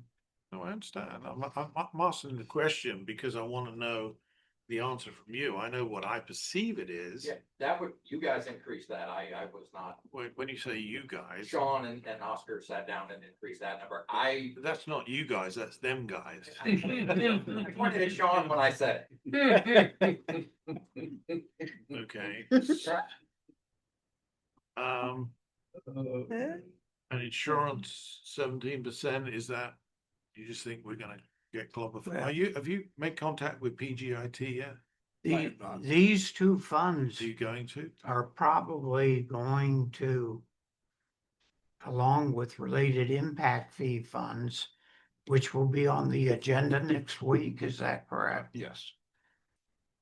Are gonna be the real increased money funds for along the general fund, the water utility fund, the wastewater utility fund, and the impact fee funds are gonna bring the revenue into the town. So are you suggesting that we maybe call it a day here and then look at those figures, staff to get to look at them with JJ and then do that at the 3rd budget workshop? Yes, that's what I'm suggesting, because that's where the real change in revenues is gonna show up.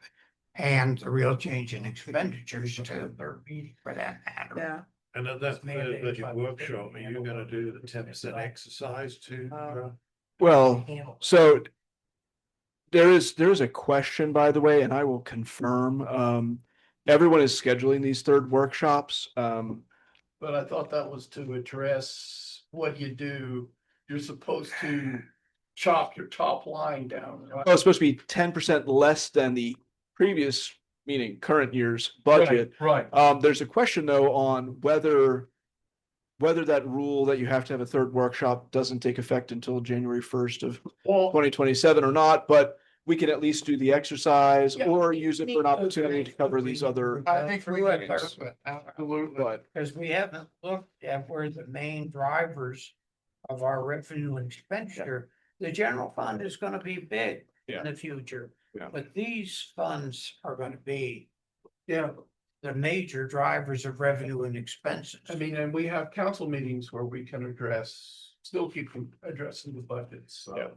so we can tackle that in the next meeting. So we're going to. We're gonna have a public hearing for the impact fees next week. I will double check in terms of the ordinance and the hearings and all that impact. I will have to confirm. We're the behind the schedule on power that. curve in getting those in place. Well, I will confirm and let you know separately, Counselor Miles. He has to But advertise. outside of the this public year, hearing. I don't have the answer. It won't be next week. There is no advertisement on, I don't have. the Right. ordinances from. Right. Yeah, that's right. That's why I was It asking. just means a title I block. only ask questions that I know the answer for. Is Heather tardy with this then? I think we were planning on the 1st and 2nd August meeting. I'd have to go back and look at the notes, honestly, at this point. Well, it's budgeted for the 11th of August. So. Schedule. Right now. Yeah. Because ideally. We have to have We two got a readings. council. meeting. Well, that would be the last We of did. the budgets, then we've got. So if you get the council. Oh, you're talking about. If you get the block before then, we Yes. can do the first reading. Yes. We gotta put those in place. We'll Yes. confirm the schedule is between the attorney and. And I think she got that Nothing message. different with impact. Last town Yeah. council meeting was. We'll Yeah. Can I, I think this was a very productive meeting today. Yeah, this is pretty good. So can I say something before we wrap up, since it's? Before or after public comment, either way, Mr. Mayor? You say I your can do it in piece. 2 minutes. Say my piece, okay. So before we wrap up, I just want to take a minute to talk about the staff compensation memo that was added into the official record based on the emails with Mr. Gorgas and different other members. As town manager, my duty is not just to track revenues and expenditures on paper, it's to manage the operational health of the town and the long-term stability of this town. Over the past year, our audit showed we did really well with $661,000 added to our net. But we experienced a 30% turnover rate, which I don't even think is unusual looking at the last few years. Not unusual, but it is very significant and very detrimental. That turnover carries real costs for lost productivity, onboarding, strain on the remaining team that has to deal with it, and the bringing on of new people. There were just 4 very brief critical points that I wanted to highlight from the data that was provided to everyone and put into the packet. 61.5% of our staff earn below the local county-based ALIS survival threshold, which is based for Lake County. And that's the absolute minimum cost of basic necessities: rent, food, gas, healthcare. Almost 2/3 of our staff are below that level. Every single employee who can't afford to put a single dollar into the retirement match earns under 45,000. They aren't turning down the free match dollars by choice. 100% of their net pay goes to their daily necessities. As shown in the recent regional studies, our scales are anchored at the bottom of the local market, which makes us a training ground for other neighboring cities who actively recruit our experienced staff. Inflation's quietly eaten away at our baseline gains, which is why that 65% of our staff are qualified for the Emergency Food Assistance Program. If we ignore these 3 realities, our turnover rate is going to remain high, and doing little to nothing will cost us far more in the long run than if we fix the core issues. If I'm almost done. Council set the current budget baseline at 6%. The data in the packet makes it clear that this only moves 3 out of 16 employees to just barely above that survival threshold line, and it leaves our underlying structural risk untouched. Obviously, I respect the decision-making authority at the dais, and we will always execute the policy you set, but I would be failing in my duty if I didn't give you the full truth of what these numbers represent, what they mean for the people on the ground, for the people who take care of this town. And I want this on the record so that we all have a complete, transparent, data-driven picture of the considerations that it takes to manage a stable, professional town government. Okay, so Thank can you. you explain this? I don't understand your figures here. Sure. So you have, let's take the first one, library assistant, 32,600. Gap between salary and Alice survival. So you're saying that this person to be match the Alice survival threshold, they should make $77,000? No, I'm saying, Well, then I no, don't sorry, understand what these you're reading figures are. library. The very first one, library So assistant. you're reading, so the first column would be, in that particular case, their household would be 44,884 below. And that's not saying that that particular individual person has to make that much. Well, I understand that. That's saying but that as a system, when 61% of the people are in the red and across all levels, not just entry level, But let's look at this. shall we? Okay, sure. So is this person working? How many are in her household? So in that person's household, that was an 8-person household. That's an 8-person household and there's only one income? That's with 3 incomes. Well, then their 3 incomes aren't totaling 32,000. That is the salary of the individual. Well, I understand didn't that, but when you include look the at these estimated- Alice figures, you have to add all of the household income. Yeah, I did. So if you punch in 8 people, the cost for a household of 8 is close to 150,000. So her and the other incomes in her house leave a gap of approximately $44,000. Now, she is the lowest entry level person, was the lowest entry level person in town. And this is not arguing, obviously, that that individual should be raised by that exact amount. But when you look at it and you see that almost 2/3 of the salary I gotta are tell you, when you negative. look at that, every teacher in Florida would be below the Alice threshold. That, well, and that may speak to, say that again. I'm not even disagreeing with that. I will say, if we look at, if we, yeah. So I will say, if you want to know what the county is like, just in terms of regular people across Lake County, there are 42% of households in Lake County that are below the Alice threshold. That includes unemployed people, that includes non-professionals, that includes entry-level workers, that includes everyone you can think of. That's 42%. But if we're saying we need a professional staff who is trained, who has their certifications, who is willing to leave their own home and come in when there's a hurricane and take care of people, for us to be 50% higher in the percentage of people that are in that bracket, worse than the average, and we want professional people, that's a systemic issue. We have put this issue to bed for this year's consideration. I appreciate your saying that, Counselor Miles. I don't think the issue is going to stay until the issue is fixed, but you could say the council doesn't want to tackle it in a particular way, but it's going to bear down on us. And when it comes, it's going to be like the situation with IT. And I don't want council to say, why didn't anyone tell us that we were in this difficult situation? I did my part. I've informed you with that. that we are in a critical scenario. What you do with that is your decision at this point. Mayor, I need a minute, but I just want to make sure that we get the public comment for this item. Before I do that. Can you come up to the mic just for, I'm sorry. Thank you, Leslie. Thank you. Hi, Leslie Manning, 111 East Holly. I know this might be a silly question, but back to library. Contractual services, can you just explain what that is? You've got two on my, I know I don't have the real modified number. So 208,247, okay?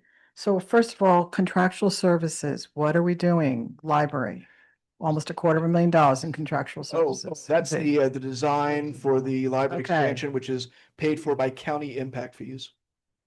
Oh, geez, that's a big number, which I understand that, but that's kind of confusing because we've only used, now it makes more sense, only 5,338. But when you see contractual services, I'm thinking all kinds of crazy things. So, but yeah, we could maybe change that. Yeah. Capsule somehow. That would be a really good example of how the public would be It should confused by that, capitalize. very much so. Okay, all right, thank you. Well, thank you. Is that all, Leslie? And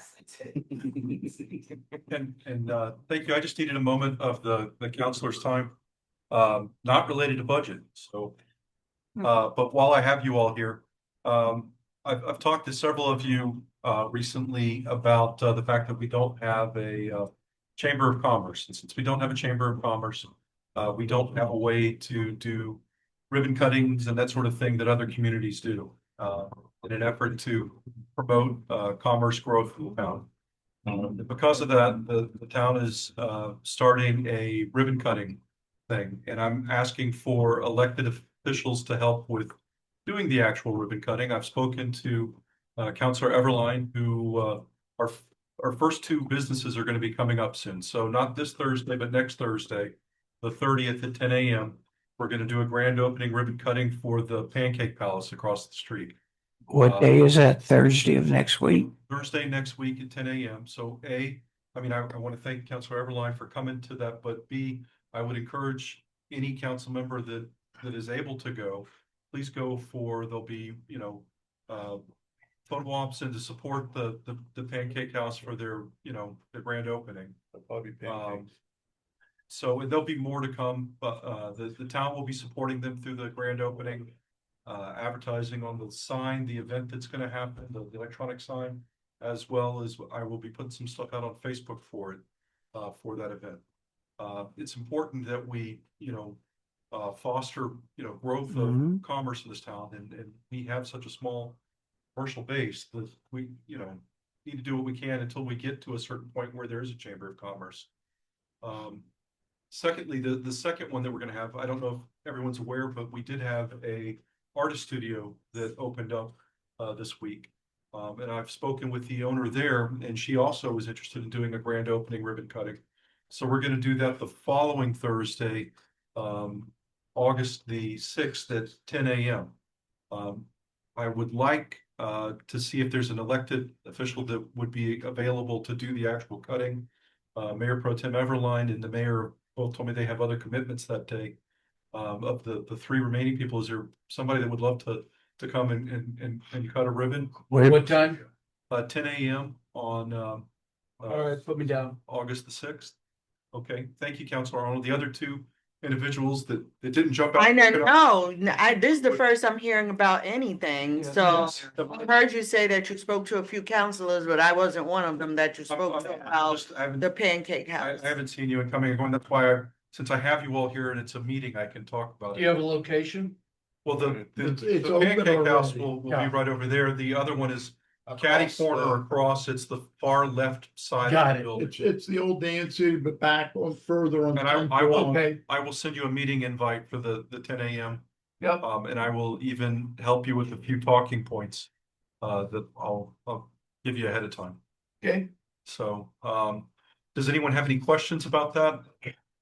What are they gonna serve at the pancake house besides pancakes? I have seen their menu. They've got a breakfast menu that they have. They're gonna be open 7 days a week from 7 a.m. to 2 p.m. They have a lunch menu. They have a small lunch menu as well. But they'll Coffee do and things. omelets and Belgian waffles, pancakes, just normal like eggs and bacon and that kind of stuff. I saw on the lunch menu, if I remember correctly, there was like a meatball sub, there was a chicken salad, chicken sandwich and a BLT, all with fries. So, so long story short, though, please, if you guys happen to know another business that's opening up, I know sometimes you guys know about them before I do, please let me know. And There's some that have already opened, like the kitchen design place. Yeah, it popped up. Yeah, right now by Lake Shore, they moved into where, Pelleggi used to have her. Real estate. yeah. So I gotta start sometime. Yeah. But please, if anybody hears anything else, please let me know. I'd be more than happy to talk to anybody about, even if somebody opened 6 months ago, if they're interested in doing a grand opening, I'd be happy to arrange that. But I know in other communities, the elected officials are very active in participating in the ribbon cuttings, and I would hope that you guys will be too. So please know that I will be emailing you more about this, in the future. And I just needed to say something before you guys left. I didn't want it to wait till Monday. So thank you all for listening. Anything else we can do the order? Motion to adjourn. Motion to adjourn. All in favor, say aye. Aye. Yeah. I think what else. Okay, they're updated every year. I'm talking about eight. I still. I have certain houses a certain year. I can transfer back by future value and past value. No, but they do it, it's. There's that by some.